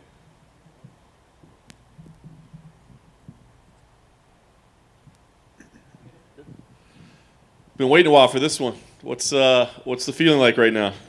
Man, it's definitely a great feeling. You know, definitely worked hard to get here, and the moment has finally come. We know you've been chasing this for a long time, and then the opportunity comes. It's on a week's notice, right? I mean, is that a tough choice at all? I mean, is that an automatic, or did you have to consider it a little bit? It was definitely an automatic because, you know, the opportunity was so great. I'm always in training camp, pretty much. You know, I don't stop training, and, you know, came at the right time, and we took it. Nice. You know, we always talk about getting, like, the moment you get the call. Was there, like, an actual moment, like, you know, some kind of a cool thing where you got the call, so to speak? Absolutely. Like, I just got done training, and, you know, I'm sweating. I'm sitting there on the side of the mat, and my manager walks in. And I look him in the eye, and I could tell something was up. And he told me, he's like, listen, the call came, and that was a week ago. Nice. So, I mean, does he say there's an opponent or anything like that, or you didn't even worry about that? He said the opponent's name, but I didn't look him up for a couple of days. You know, I let my coaches, you know, scout him out, and then, you know, they set me up with training in preparation for him. So. Can you game plan much in a week? I mean, is it? I mean, can you put anything together that fast? Yes and no. You know, I just worry about playing my game and, you know, utilizing my strategy in this fight. Is there pressure in a situation like this? I mean, I think about how long and how hard you've worked to get here, how close you've been. So, I mean, is there pressure, or does this feel like kind of a win-win? I mean, you're in no matter what. A little bit of both, actually. There's definitely pressure, but it's, you know, it's also worth it because it is a win-win. Very nice. Last thing for me, what's the goal here? I mean, obviously the goal to this point has been to get here, and now you're here. So, you know, is it about going and proving something in this first fight? Is it just, you know, getting your feet wet and getting comfortable? I mean, what's the goal in this one?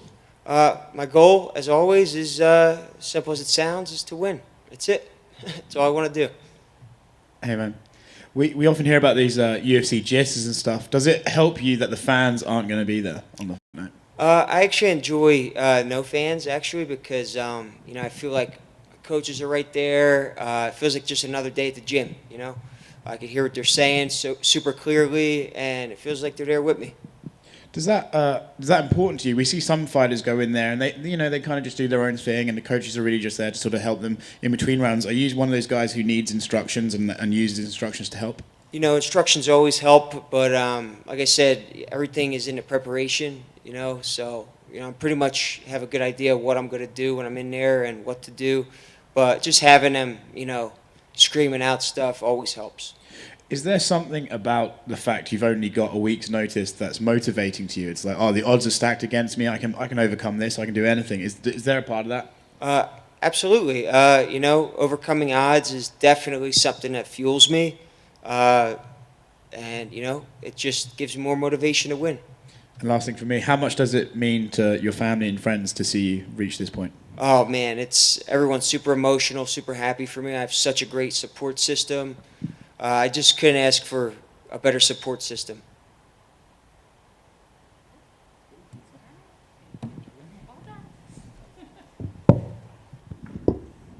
Ready? You got everything? Yep. Okay. Just go out this way.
Who was that?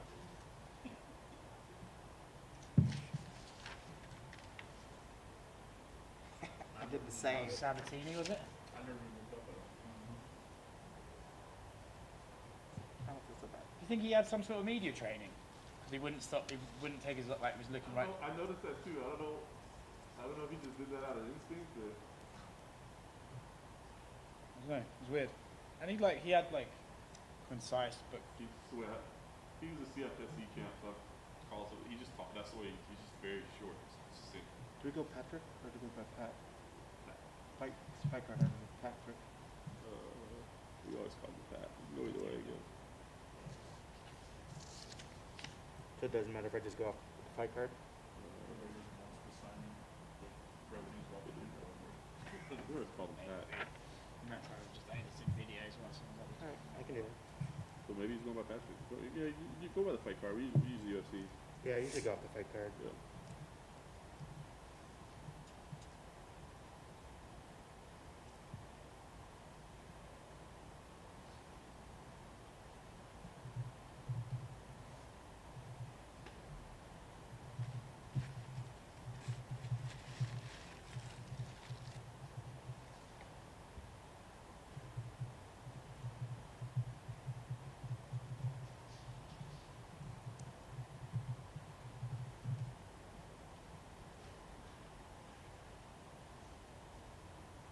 Hopefully Derrick's in like a call in the mood.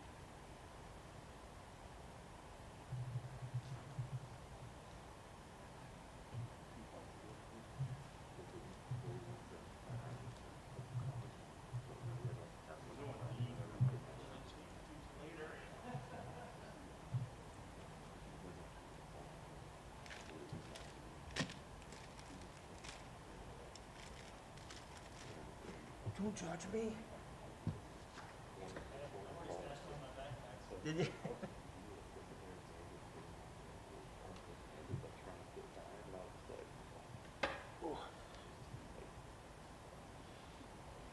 Should all not wear the white shirts. Blows out, so then I have to bring the iris down, and then they look dark. It's like the white shirts. If I, Right, wouldn't you if I light wake it to up their and be face, furious? Like, you fucking thought then I was everything else dead? blows out. It's like, Dead! Yeah. I was like, whoa, that's scary. That is scary. Did they do an okay job covering up? No. I felt so bad. I was laughing. I was at home. I was just like, ah. I know we could have sat there and just talked, you know what I mean? Like, felt so bad. When he took a breath, did he sit up like the others? Exactly. Like Tyson Fury. Exactly.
Rafael, the official UFC debut. What's the emotion, the feeling like right now? ¿Cómo siente ahora que en el debut de UFC? Estou muito feliz. A melhor coisa, é um sonho realizado de muitos anos. E graças a Deus, estou aqui para dar um grande show para o mundo. I'm very happy. It's a dream come true. I'm here to make you happy with my show and the best fighter show in the world.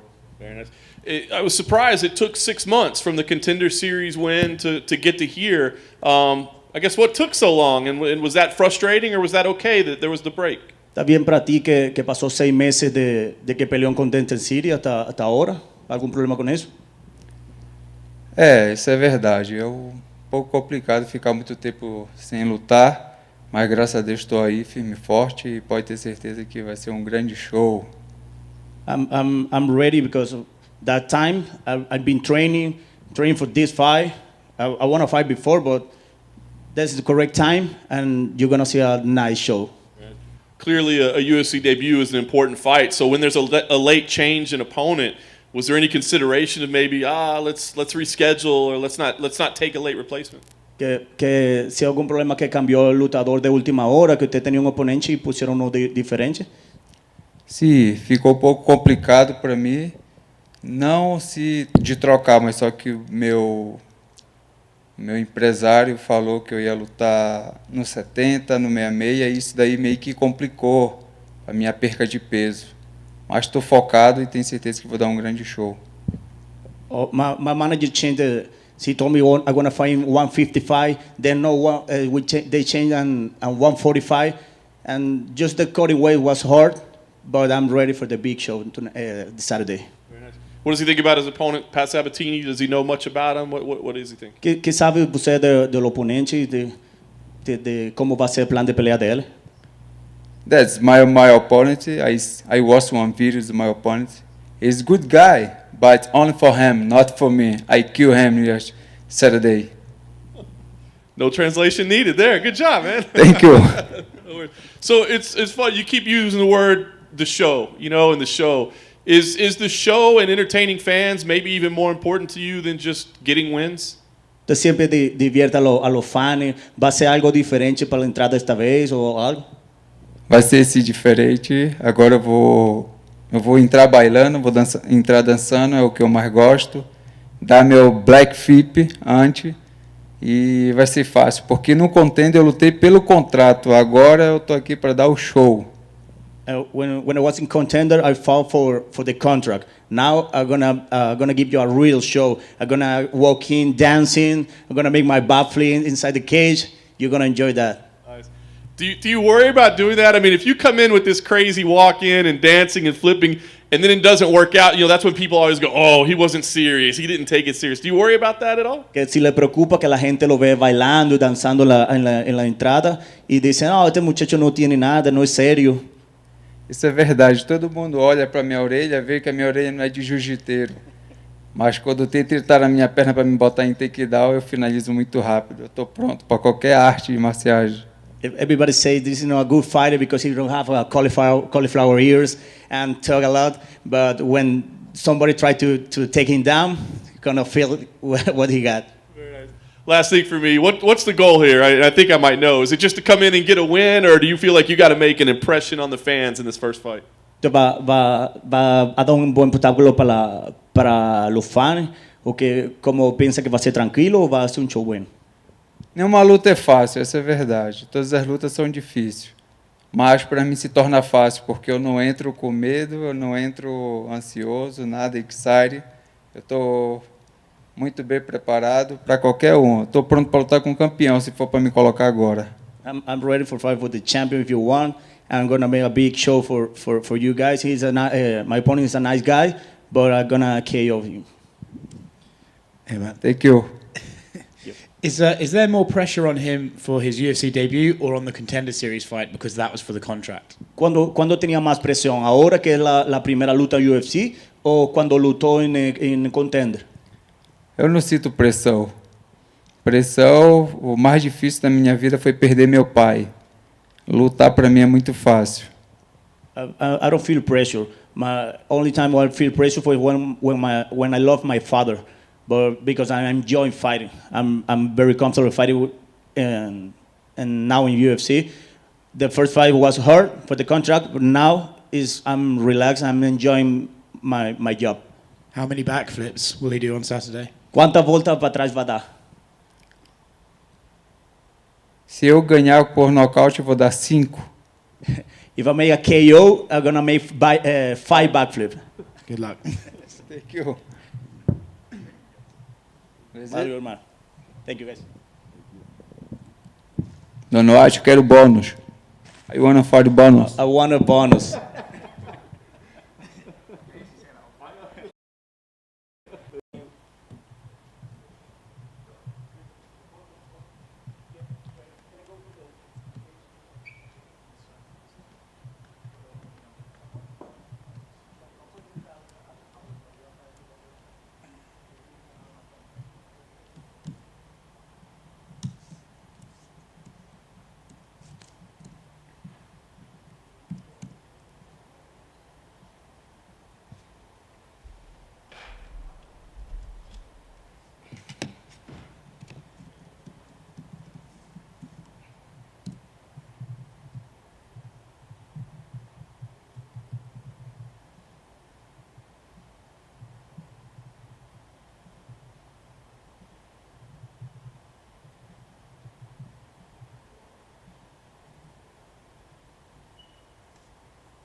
Survey today, 1 in 3 adults have depression and anxiety now.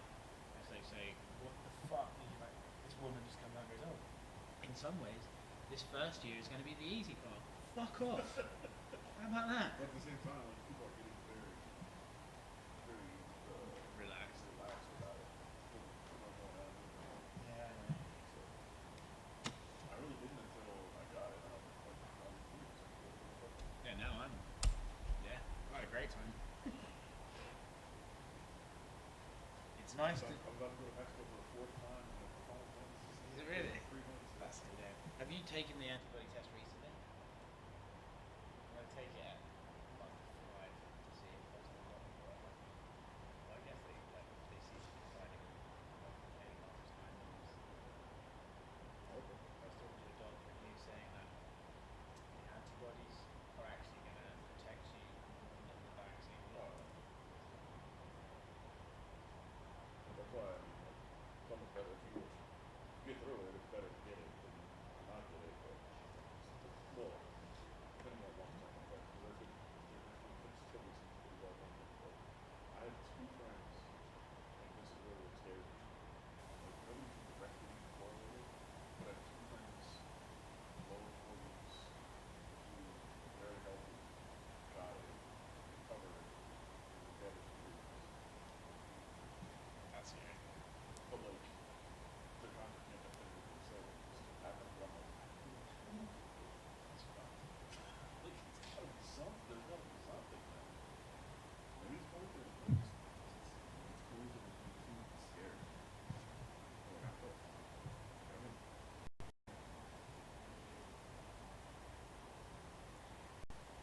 That is scary though.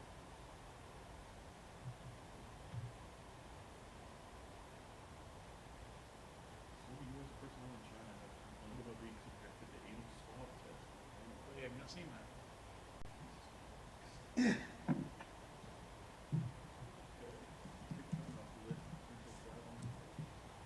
going there on purpose.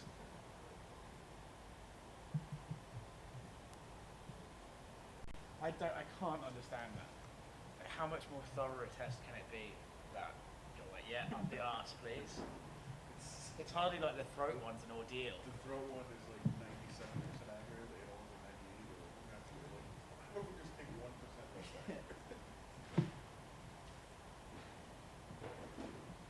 It'd be great if it's not even a real test. They just like fucking with it. It's like I remember this story from years, decades ago, where a Russian scientist said he had perfectly created a prosthetic penis, and a robot would use it, and a woman wouldn't even know the difference. And I always thought it'd be funny if the woman went there as a robot, and he just went and stood behind the machine, let the eyes open, and then a dick came out, and he went, no, it's not mine, it's a robot one, honestly. It's a real one. You see a little different.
Hello, good afternoon. Good afternoon, Tom. Well, you came in as kind of a highly touted prospect, and you've had some success so far. How would you classify your start in the UFC? It's going all right, isn't it? It's going well so far. Can't complain. And then they come to you with the matchup of Andrei Arlovski. I mean, did that one come out of left field a little bit for you? Like, man, I'm just getting into this thing, and here's a guy that's done it more than any heavyweight in UFC history.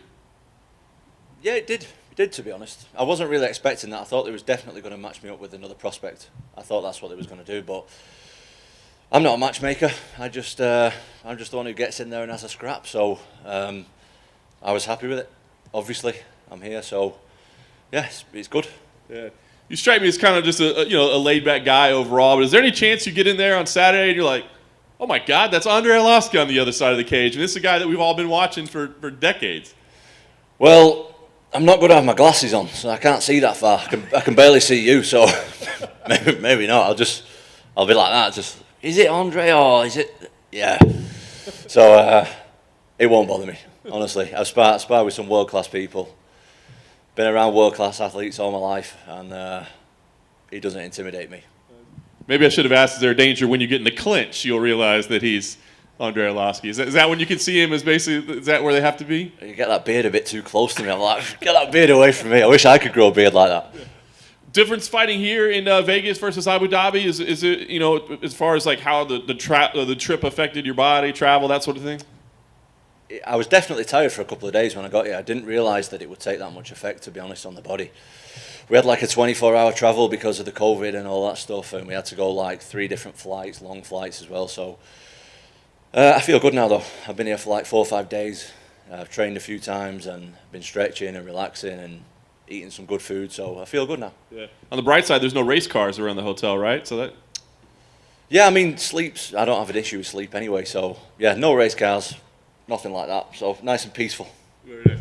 We'll talk about this opportunity, right? Because like I said, I feel like there's been a lot of buzz around your name, but you beat an established former champion, future Hall of Famer. I mean, does this feel like a potential breakout moment for you? Yeah, I think so. But something that I've noticed as I'm winning more and more fights and stuff like that, people will always have something negative to say about it. You know what I mean? I beat the first guy who'd had 7 fights in the UFC. Oh, he's beaten nobody. Well, he's not a nobody. He's actually had 7 UFC fights. No one in the UFC is a nobody. I beat the next guy. Oh, that's his first fight in the UFC. I beat Arlovski. He'll be too old. I beat the next guy. It'll be whatever. People are always going to say stuff. So all that outside stuff, it doesn't really. Honestly, I don't think about it. Yeah. How about for yourself? What do you see as the pace for your career, right? Because, heavyweight, man, you can make moves real quick in the division. Do you welcome that? I mean, do you want to make like this quick rise, or do you feel like, hey, let me keep getting these tests under my belt? Yeah, I want to keep getting the tests. That's what I'd like to do. I'd like to fight different guys who give me like different looks and different stuff along the way. I don't want to be thrown in the deep end. I've got a long time left in the sport. I'm a young guy, and I'm not trying to rush. You know what I mean? I'm not trying to get pushed up there too quick like a lot of these prospects do and fail quick. So I'm trying to learn. Fighting guys like this is good for me because I can learn off these guys. Yeah. Last thing for me, I mean, how do you see this fight going? I mean, do you feel like this is something where you can go in there and you can get a stoppage, you can wow people, or do you feel like you got to be ready to maybe go the distance with this guy? I mean, you've always got to be ready to go the distance. I think because a lot of my fights have been quick, people think I just train for like 1-minute fights, but I can actually do 3 rounds, believe it or not. But yeah, if I beat him quick, that's good. If it's long, it's good. It doesn't really matter. Hi, Tom. Just out of curiosity, what was the journey to get here? Was that just because there's no direct flights from England at the moment? Yeah, there's no direct flights, so we went Manchester to Paris, Paris to LA, and we got stuck in immigration for ages, and then LA to Vegas. Why get stuck in immigration? Because I'm an immigrant. No, because I forgot to print a form off for my visa, which I didn't know that I needed. And none of us know that we needed, so it weren't too bad. Stuck us in for like 90 minutes, 2 hours, something like that. We were stuck in there. But just what you want after a long distance flight there. Yeah, exactly what I want. You said you don't want to rush your career, and you're young enough to sort of take your time. But the UFC gave you Andrei Arlovski for a reason. They obviously want to start pushing you up the ranks. That's the reason why young guys like yourself get these fights. So are you going to have a conversation with them eventually to be like, hey, I want to improve before I start getting bigger names? I don't know. I guess we just see how that kind of stuff plays out. I'm not someone who thinks stuff like that. Do you know what I mean? I'm just training for my fight, and I'm going to fight, and I'm going to look good in my fight, and that's it. You know, I'm not really too bothered. If I sat here worrying all day about what's going to happen in the future, I'd never get anything done. You know what I mean? I'm not someone who sits around and analyses and analyses every little situation of what might happen in the future, because you're never going to get anything done if that's the case. You know what I mean? You've got to. I'm not just talking about MMA. I'm talking about anything in life. You know what I mean? If you're sitting here worrying about how something might play out, you're not going to enjoy the time that you're in right now. And right now, I'm like here with you guys. I'm not going to start thinking about what's going to happen after this fight, because I've got to win this fight first. You could always call out Sergey Spivak again. He's on the same card. I know. Well, that one doesn't seem to be happening. If he gets an impressive win, and so do I, then. But I know someone who actually wants to call you out. Me? Yep. Who? Do you know MMA Jim? MMA Jim. He said he was saying that he doesn't think you've got hands when I spoke to him. Is that right? He said, "Do you live in America now?" Mm-hmm. Yeah. He said you turn your back on the UK, and he just said he's taking everything he worked for. Is what he said. It's a shame, man, because. Well, I guess, you know, being called out by someone who's obviously got malnourishment issues and, you know, and stuff like that, and, you know, he's got a girlfriend now, so he turned his back on the entire game. Yeah. I should probably take that into account, but, you know, I'll stick to the higher ranked guys and let MMA gyms deal with themselves. So you live in Vegas now? Yeah. How's that going for you? It's all right. It has its ups and downs. What's the downs? Too The much time in the strip club, bro. The weekends can last a while, do you know what I mean? Really? Yeah. But it's easy to get on a bender here. Okay. Anyway, I think we'll end it there. I just want to know if he has any more questions for him. I'm good with this. Let's keep going. Yeah, for real, MMA Jim was actually talking shit. He was like, "Look, we're around the same weight class." No, we're not. I've lost a bit of weight recently, but I still take him, he said. I've got a bit skinny, but the power's still there. He'd have to ask his girlfriend permission first. Has he really got a girlfriend? Yeah, then we're getting married. Oh, nice. You seem shocked by that. To be honest, I don't even know him that well. I'm just talking shit about him. I don't even know him. He was talking to you about fighting Andrei earlier, and you know that aspect. Did you watch him a lot growing up? I mean, a lot of us did. Of course. Who's not watched Arlovski? Do you know what I mean? He's a legend. He's a legend. Yeah, I watched him a lot. He did say that he's worried about getting charged with child abuse because you're so much younger than him. Yeah, I mean, he's going to be walking around here in a Zimmer frame soon, rolling into the cage on the Zimmer. So, yeah, I'm definitely a lot younger than him. How old is he? He's like 42. 42. Fair play to the guy. You know what I mean? If you can still fight at 42 at a high level, fair play to him. Would you want to be doing that? No, definitely not. I want to be saving my brain. I'm going to be doing something else. I'm going to hopefully have a lot of money. I'm going to be relaxing there by the beach, or I'm going to have the kids around me, and I'm going to be chilling by the time I'm 42, touch wood. All right, thanks, man. And thanks for the therapy session for Oscar. He needed it. Thank you. He definitely needed it. Yeah, he's distressed. Thank you. Thank God there's only 4 of us here. For real though, he was actually. I know, yeah, and he actually showed me your DM to him, so I knew in advance that I was going to get this. Right now, somewhere Cub Swanson signing it up. Yeah. Thank you. Make it happen.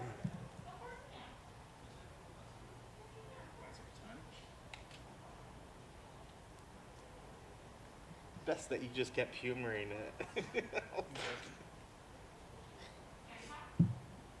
Even better, they was like, I don't really know. You look, I'm just kidding. I know, dude. Yeah, that's good.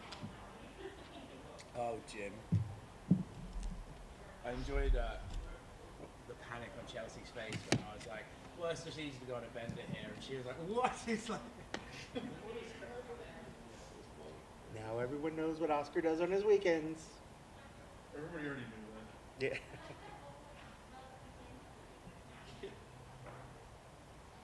What was it? I was saying one day, they're like, I heard you and Oscar talking about like in chat and stream. I was like, is that like news? I remember once I said to Casper, I was like, oh, you know, if we're going to this bar at UFC PR, then I would like to leave. And he was like, why? And I was like, well, you know, I just don't want like, my reputation to suffer. And he just went, what sort of reputation do you think you have? Yeah.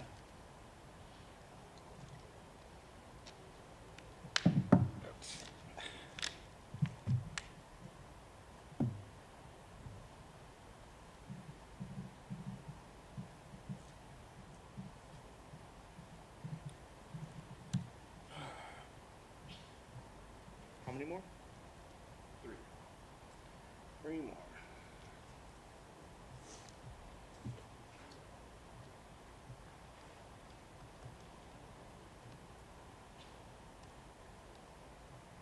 Afraid to read string comments after that.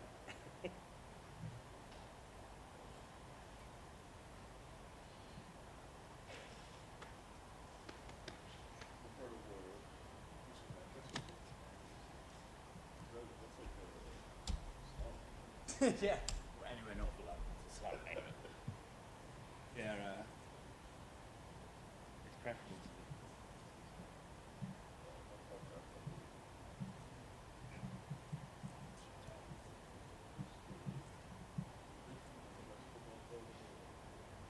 Did you score Liverpool?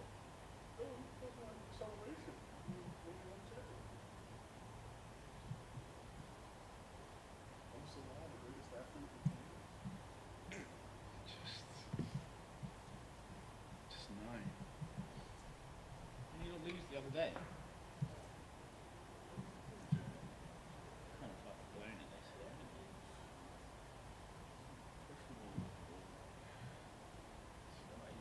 You're just bad champions, mate. You could only win when a season got disrupted. That's fucking flying away with it now. It's stressing me because I actually thought for a while like their dominant run was over. Arsenal might do. Fucking mental. Shit, this year.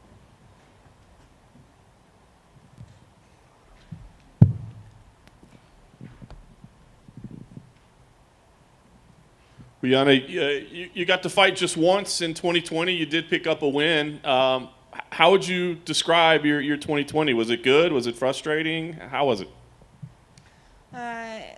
You know, like for everyone, it was a weird year. I went to Brazil for 2 weeks, and all the things start, and we stuck there for like more than half year. And it was so strong pandemic. We was just staying in room and go to. We lucky that we had chance to train, and I'm really lucky that I got chance to fight in this time in pandemic. So I can say that it was so bad. Nice. And you did your camp this time at American Top Team, right? This is the first time you've done a camp there. What was the experience like? My last fight, I spent there like 3 weeks, but it's the first time when I got full camp. And I got, after last fight, I got a good time for like acclimatization there, for to be used to. And now I had big full camp there, and I feel like I'm improved in a lot of parts of the game. And I'm really like this place, and I hope it's gonna help me in my career. Yeah.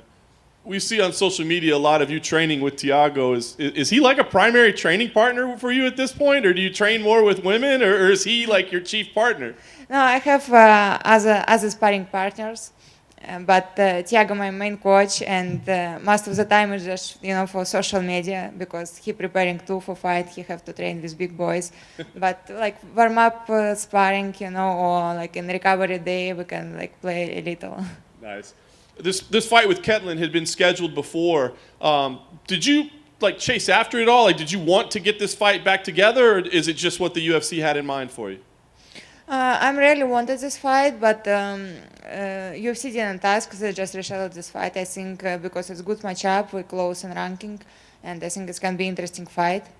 I'm really happy that I got opportunity to fight like this tough opponent. It's a big challenge for me. Yeah.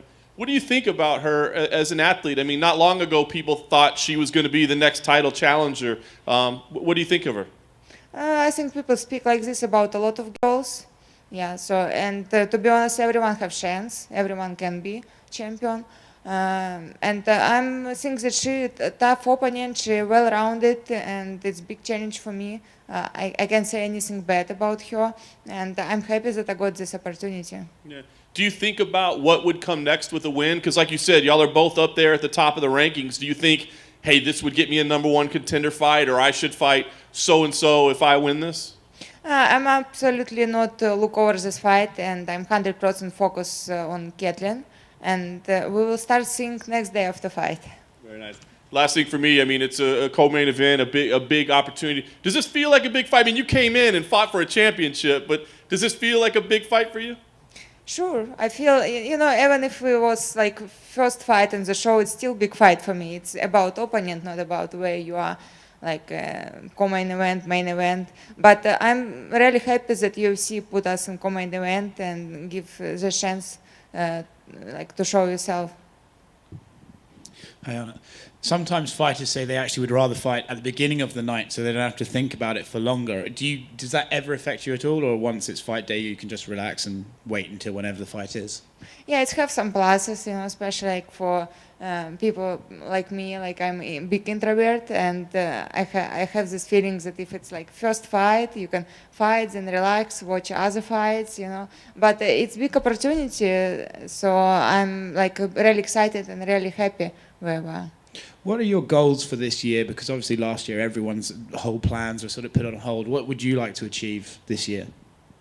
I'm not really looking like so much far. As I told them, focus on my next fight, and we will do step by step. After fight, we will think about next step and focus on this. Is that always the way you've been, or is that something you've learned as you've gone forward with your career, that it's best to just take things one at a time? No, I think I always was like this. I always try to do like small steps, not look so much over. I know a lot of girls try thinking about how to go to title shot fast, and they're losing their fights because of this. Especially, I read that Ketlen says the same when she got knocked out. She was so much focused on title fight, thinking about this, and not think about next opponent. I think it's not good thing to do.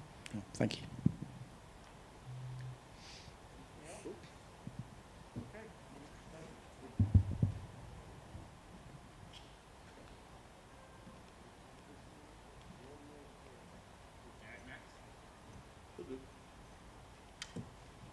So I thought Derrick's last. Ketlen's last.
Just you.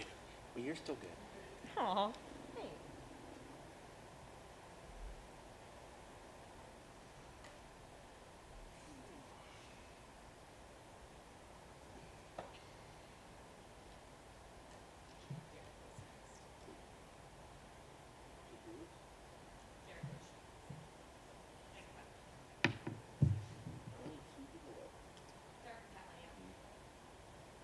lot better than last week.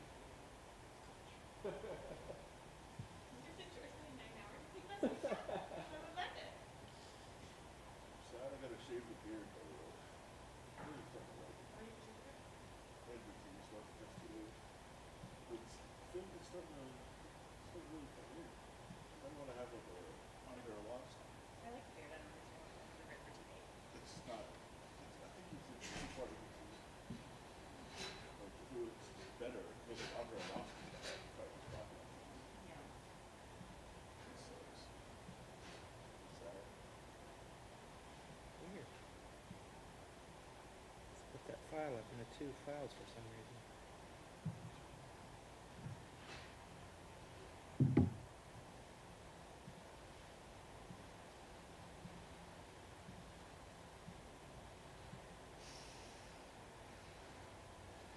Chelsea, I enjoyed your look of panic. Where is this going?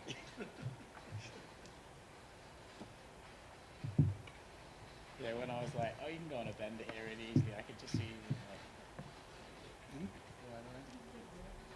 We're talking about how all the mics are still hot, getting hot the whole time.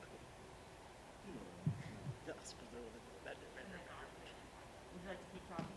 I'd love to hear more. I don't walk.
Derrick, I guess first and foremost, want to check on your family situation. I mean, obviously there's a lot going on in Houston right now. Is everybody good back home? Yes, everything good so far, so good. So you didn't have to deal with any distractions on fight week with everything that's happening? I could turn the mic down a little bit, huh? I'll speak soft. But yeah. Everything so far so good at the house has been good. The power been off and on, but my family been safe still. We stayed in one room because there's no windows in the movie room, so we all just been sleeping in there and making sure that the heater stay on 80 just in case the power go back out again, because whenever it goes out, it stays off maybe like 10 hours, so we can still stay warm. Wow. Is it tough for you to kind of get away on fight week and have to leave them dealing with that? Oh yeah. The power been out only twice since I've been gone, so today it hasn't been out, so everything's just good so far. Good to hear. I guess I want to ask you about the last experience, getting all the way up to the fight and it not happening. I mean, how frustrating of an experience was that for you? It was pretty frustrating, but I was like I said, told everyone else that I was really concerned for Curtis. Hopefully that everything was good with him. Like I said, I didn't want him to be in the ICU for COVID. I want him to be in ICU because of me. That's some subtle shade right there. No, it's no shade. That's how I look at every fight. I want to hurt. I put some pain on you, but I don't want to kill you. Yeah. By the way, I asked him if he apologized to you, and he said he didn't. He didn't know if he should. And then as he left, he said, "Please tell Derrick I'm sorry about that I got COVID and had to cancel our fight." Yeah. Appreciate you. Thank you. No worries. In a couple of months, the fact that it took 3 months to get rescheduled, were you okay with that? I mean, did you enjoy, I guess, maybe taking some holidays off or that sort of thing, or were you hoping to fight sooner? It really didn't matter. I'm just happy that we got the deal done and we fighting again. But I really did wanted to fight before the year was over with, kind of. Just because I wanted to fight Overeem before he fought again, because Overeem has been talking a lot of smack. I'm telling everybody, I don't talk trash to fighters and calling them out and this and that. Whenever I hear something, they talking trash to me, then I say something back. Other than that, I'm not worrying about what's going on with the UFC fighters. I'm not keeping up with these guys. I'm like at home taking care of my family, doing everything I have to do to make sure my kids have a better future. That's it. Yeah. So are you hoping that Overeem didn't hang him up? I mean, we were not really sure. He said it might be his last run. Are you hoping to get him? No, don't go yet. You still got it, man. You still got it. If Overeem watching this, man, you still got it, man. Look in my eyes. You still got it. So do not hang him up yet, because I really do want a piece of that. And clap them cheeks. No homo. That's a call. I like that. That's how you put a fight together. Talk about these last couple of months. I mean, any change in approach or game plan or strategy, or is it still, let's use your clearly dominant wrestling, to eliminate his striking advantages and put him where he's not comfortable on the ground? I believe it's a perfect opportunity to show my well-rounded mixed martial arts skills against Curtis. I think it's a perfect fight, and the guys are going to see Saturday. So please tune in. Let's set some records this weekend. Let's beat Conor McGregor record this weekend for most views. So tune in Saturday. He says nobody wants to watch him fight, though. I know. Damn. I heard about that. I heard that's the rumor that nobody really likes the guy. He seemed like a very loving guy, Nah. Fuck that guy. The last time when you put this fight together for us, it was great because you called him out and you even gave us a headline. It was so nice. We didn't have to come up with our own headline. You gave it to us. Were you happy that we ran with that headline, or did you say, I can't believe they really just used that? Yeah, I did say, I can't believe I used that. But that's fine. That's cool. But y'all still ain't pay me for that either. I need my money. Yeah. We need some of yours. Oh, you can have it, shit. No taxes get you. Are you looking at this as a number one contender fight? Because as fun as it is, kind of the back and forth between you two, and obviously you're always entertaining, but this is pretty valuable, a meaningful fight in the heavyweight rankings. I know you're not calling anybody out, but I mean, realistically, this could be a number one contender fight. Yes, it can be a number one contender fight, but I'm really going into this fight because I have 2 more fights in my. I have actually 1 more fight on my contract after this one. So it's really, I have to perform like I never performed before, especially if I want a better contract than I have right now. So I'm going to this fight like this is going to be my last shot at the UFC. So I have to go out there and perform the best of my abilities. Are you hoping they'll come to you with a new deal, or are you wanting to fight out your contract? No, I love the UFC. I love some of the UFC crew, so. Except for Nobi. She always make me do all these interviews. That's the only person I don't like in the UFC. But other than that, I love it here. Yeah. Last thing for me, if this does turn into a number one contender fight. Nobby or Nobi? It's Nobby. Not my bad. See? you haters. Oh, okay, yeah. It's Nobi you don't like, Nobby. I would say y'all all look, but I'm not going to say it, man. All right.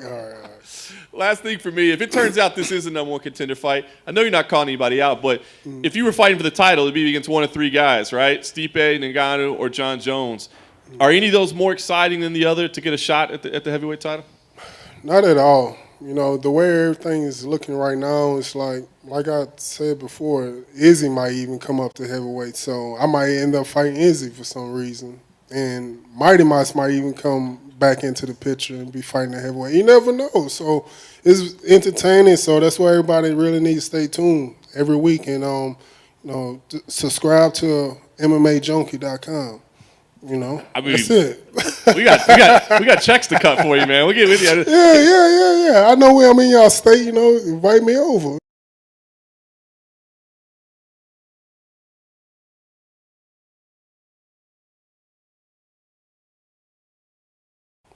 Oh, I think he'll get me, though. I think Mighty Mouse will take me down and hold me down. He's too fast. Yeah. Hey, Derek. What exactly did Aleksei Oleinik say about you that annoyed you? He said that it would be an easy fight between me and him.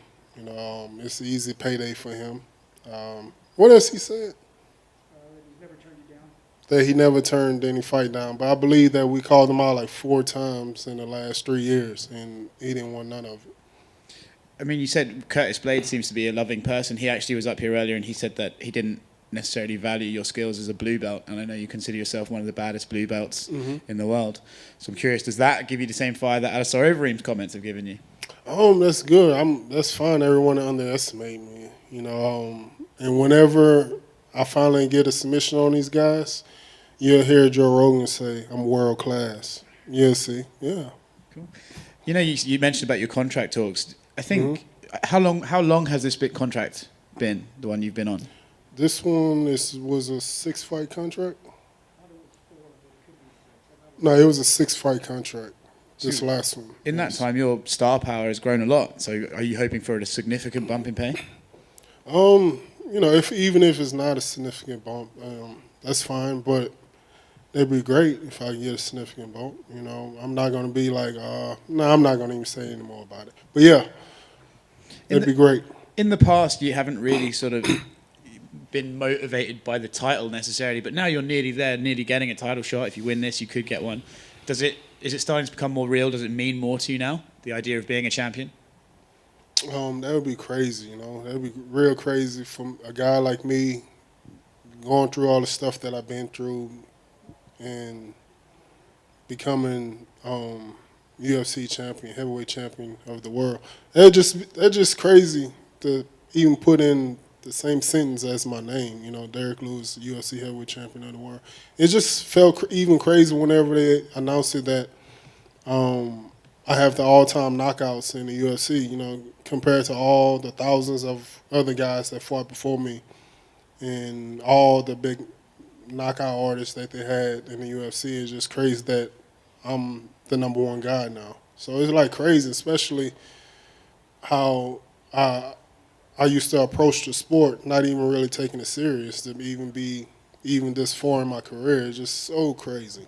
Well, that's what I mean, because I remember you told us multiple times that you didn't care about the sport and you just sort of did it. So now that you have those landmarks, now you have the most knockouts, does it make you take it more seriously? Do you make you think, well, I am actually pretty good at this, I should probably give it a go? Yeah, I've been taking it serious the last 3 fights. The last 3 fights I've been taking it very serious. Taking care of my body more, better, and doing everything I have to do to be a mixed martial artist. You know, but I'm still eating bad, but other than that, you know, I take it a lot more serious. Yeah. Good luck on this weekend. You said the last 3 fights you've taken it serious. I mean, I know you've taken it seriously longer, but does it feel different in the cage? Like when you have a training camp that you think is more serious and more intense, does it feel different when it gets to fight night? It doesn't feel any different. That's the only thing about it. So, because my mindset, my body, and everything always still feels the same, and it doesn't feel any difference. You know, I still go in there and perform the way I perform. It's like it's really no difference. I just have in my mind just to know that, yeah, I did spend a lot more time, so I shouldn't be this tired right now. So, you know, yeah.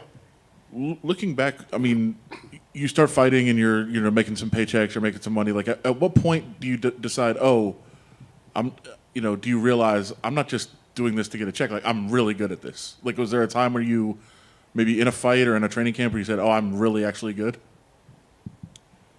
I don't know. No, not really. You know, probably at one of the after parties, I thought I was like the shit. Like, yeah, nobody can mess with me. But other than that, nah, I don't really think about that. No. With COVID and things shut down, do you miss after parties? Oh, you can't have after parties after COVID? I mean, well, I still have after parties. So, yeah. But I still have after parties, so I don't know. I don't know how that feels to not have an after party. So, good enough. Obviously, we know what he does, what his game plan is, what he wants to do. We've talked about it a lot. He's just going to try to take you down over and over again. Like, I don't believe that's what his game plan is. I don't Really? think he's going to come out because he know that's what I'm thinking. So what I'm thinking is he's going to try to stand up with me for a little bit, try to go to the body, really try to wear me out, and trying to get me really tired. He don't want me to last all 5 rounds. So I believe that he's going to try to wear me out quicker. That's all. And you'd prefer him do that, right? To try to stand with you? I really don't prefer him to do anything. Shit, I really prefer him to pull out the day we ride to the arena so I can give me my check this time. Should the Texans trade Deshaun Watson? Hey, we not gonna even talk about none of that. This is a new guy. We're not talking about no Texans, no Rockets, no Astros. I don't want to hear nothing about no Houston teams right now. Please, not even no Dynamo, not no what's the girls soccer team? Yeah, I don't even want to hear nothing about no Houston sports right now. Nothing. So I'm feeling in the same boat as all the other players that want to leave Houston right now. Fair enough. More importantly, we just landed a rover on Mars. I just wanted to see if you had any thoughts on that. Rover. Oh, yeah? Yeah. Seems like something that you would have some interesting thoughts on. I don't know. I'm going into one of the biggest fights of my career, and you're going to ask me, you're going to spend and waste my time the last few minutes that we have together for a rover? Yes. On I Mars. genuinely want to know what you think about that. How much it costs? A lot. More, probably, yeah, more than the UFC is worth, I would imagine. It's like they spending money on something like that. It's like all I could think about. They could have opened like thousands of Popeyes all over the world, and they wasted on a rover. You know, people are hungry, man. Or save the power in Texas, maybe? Or save the power. Yeah, we need to change the power grid because we wasn't prepared for that. Yeah. All right. I will let you get back to focusing on your fight. I'm sorry. Thank you. Thank you. You went to Comic-Con like 2 years ago? Oh, okay. You look like that guy that seen that. I sadly look like a lot of people at Comic-Con, I think. Oh, okay. Yeah. Let me Yeah. see your shirt. What your shirt say? It's a Ferris Bueller. Oh, okay. reference. Yeah. I just thought you was a guy from Comic-Con. It's common thought. Oh, okay. That's it? All right. Thank you. How are you? Good to see you, Coach. How are you? I appreciate the Ferris Bueller. That was a great call on asking about the radar. Matter of fact, you're Damon Martin. Oh, yeah, definitely. Damon Martin covers that beat. Oh, yeah.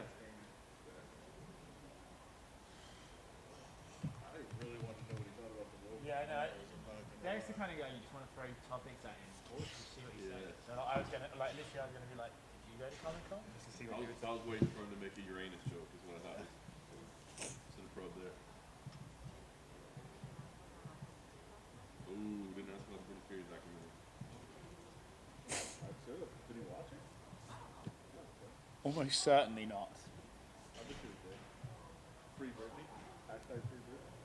Oh, fuck, we should have just been, okay, at a post fight, can you go, Derek, could I just get your thoughts on the hashtag Free Britney movement? Actually, I will ask about Mars. I feel like now that the fight's over. Yeah. Can you revisit your thoughts on the rope?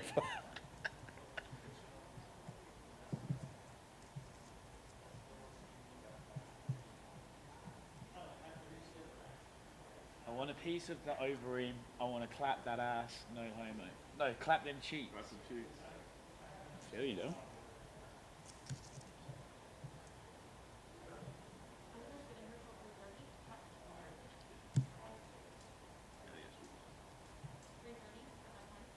Are we not getting, what's the name? Oh, then yeah, sure.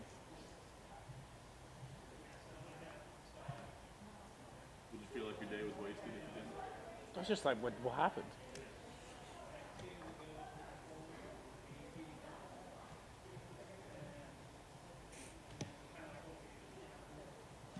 Did you? Were you gonna go home, or did you want to swing over after?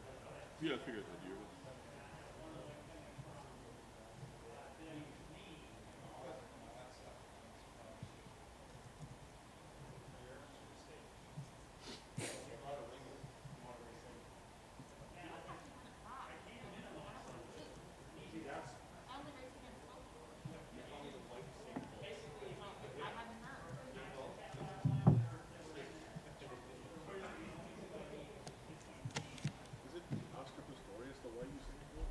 No, he's the white. He's the guy in jail. He's the white O.J. Simpson. He's his hero. Listen, honest, if I didn't have legs, I'd just shoot it too, man. Yeah? Especially if you wanted to kill your girlfriend, that would be a good way to do it. Everybody knows all the mics are hot. You're very judgmental, man. Hey. Just letting you all know. You're very judgmental. Careful.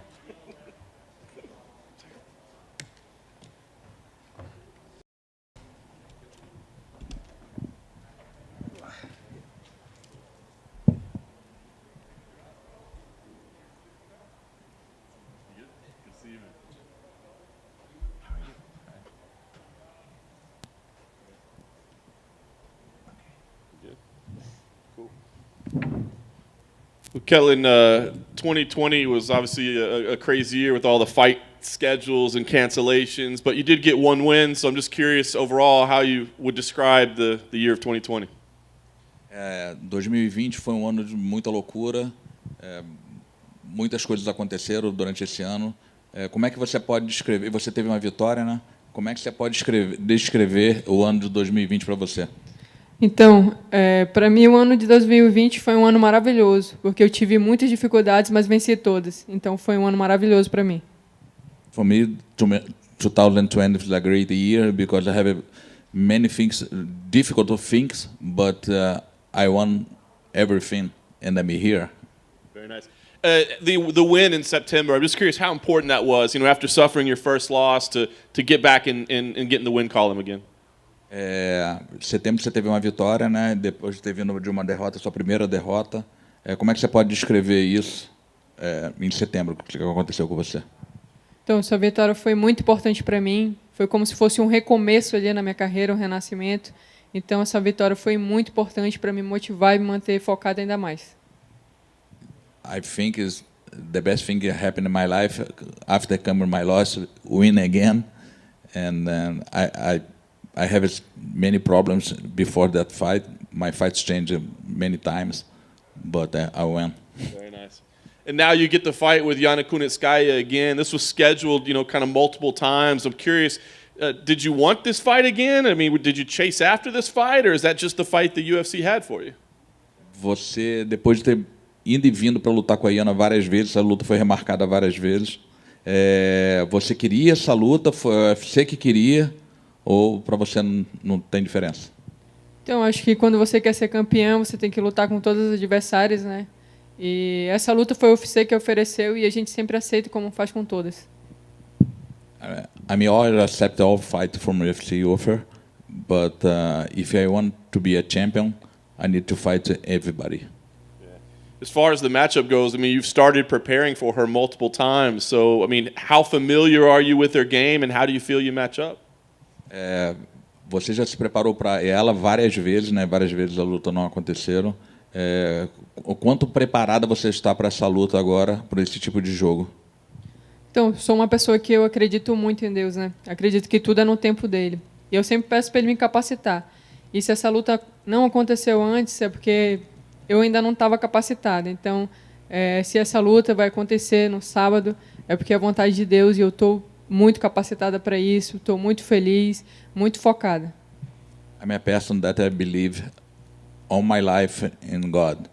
And if the fight not happened before, I think God not won that. But he capacitated me to fight right now with Yana because I think that's the moment to fight with her. And last thing for me, before the loss, we were talking about, title shots and where are you next? Are you thinking right now about rankings and where this puts you? And if so, what do you think you deserve with this win? Antes da tua derrota, você falava em disputa de título, já estava falando qual seria a próxima coisa. Você acha que depois dessa vitória você estaria capacitada para poder lutar pelo título? Então, eu acho que tudo isso que você falou foi uma das coisas que contribuíram para a minha derrota, né? Eu pensar muito no depois, muito no cinturão, muito em quem seria a próxima. E não vai ter próxima se eu não passar pela Irene, não vai ter disputa... não vai ter disputa de cinturão se eu não passar pela Yana. Então, agora eu estou focada nela e ela que está com o cinturão na cintura e eu tenho que passar por ela, senão não vai existir nada. I think that is the most important thing that come my loss, because I think too much after, and now I just think about the fight, and I just can tell you, I think just about the Yana. If it happened after, I don't know yet. Is that the biggest lesson she learned from her last fight, that she needs to focus one step at a time rather than looking too forward? Você aprendeu muito com essa derrota, né? Você agora só quer pensar uma coisa depois da outra, é isso? Isso, é um passo de cada vez. Essa derrota me ensinou o que as minhas 10 vitórias não me ensinou. Então, não mudaria nada do que aconteceu, só serviu para me amadurecer mais como pessoa e como atleta.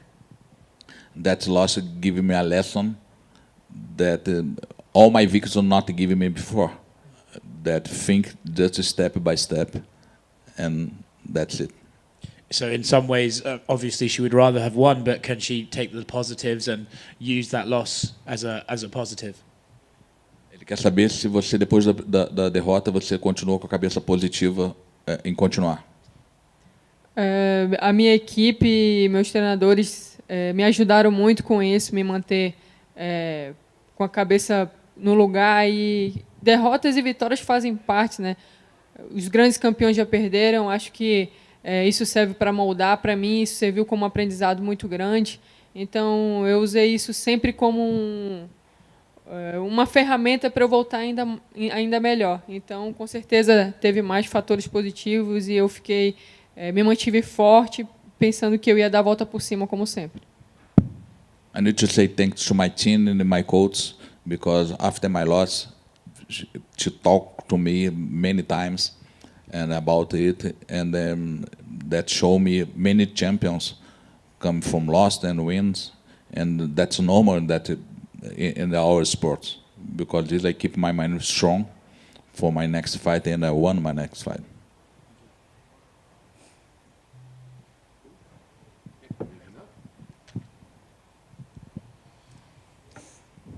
You've been busy. You're here like every week. 2 weeks I'm coming back, 13, 20, and maybe 27. And they say I'm retiring, man. Busier than ever. The problem, okay. The problem is when I come with her, the next one say, "Oh, you go with Ketlen. Why you not coming with me?" Yeah. You're gonna have to get a place here. Man. It was good seeing you.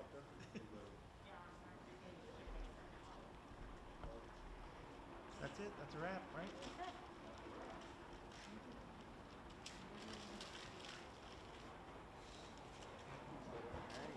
Thanks for watching the stream, folks.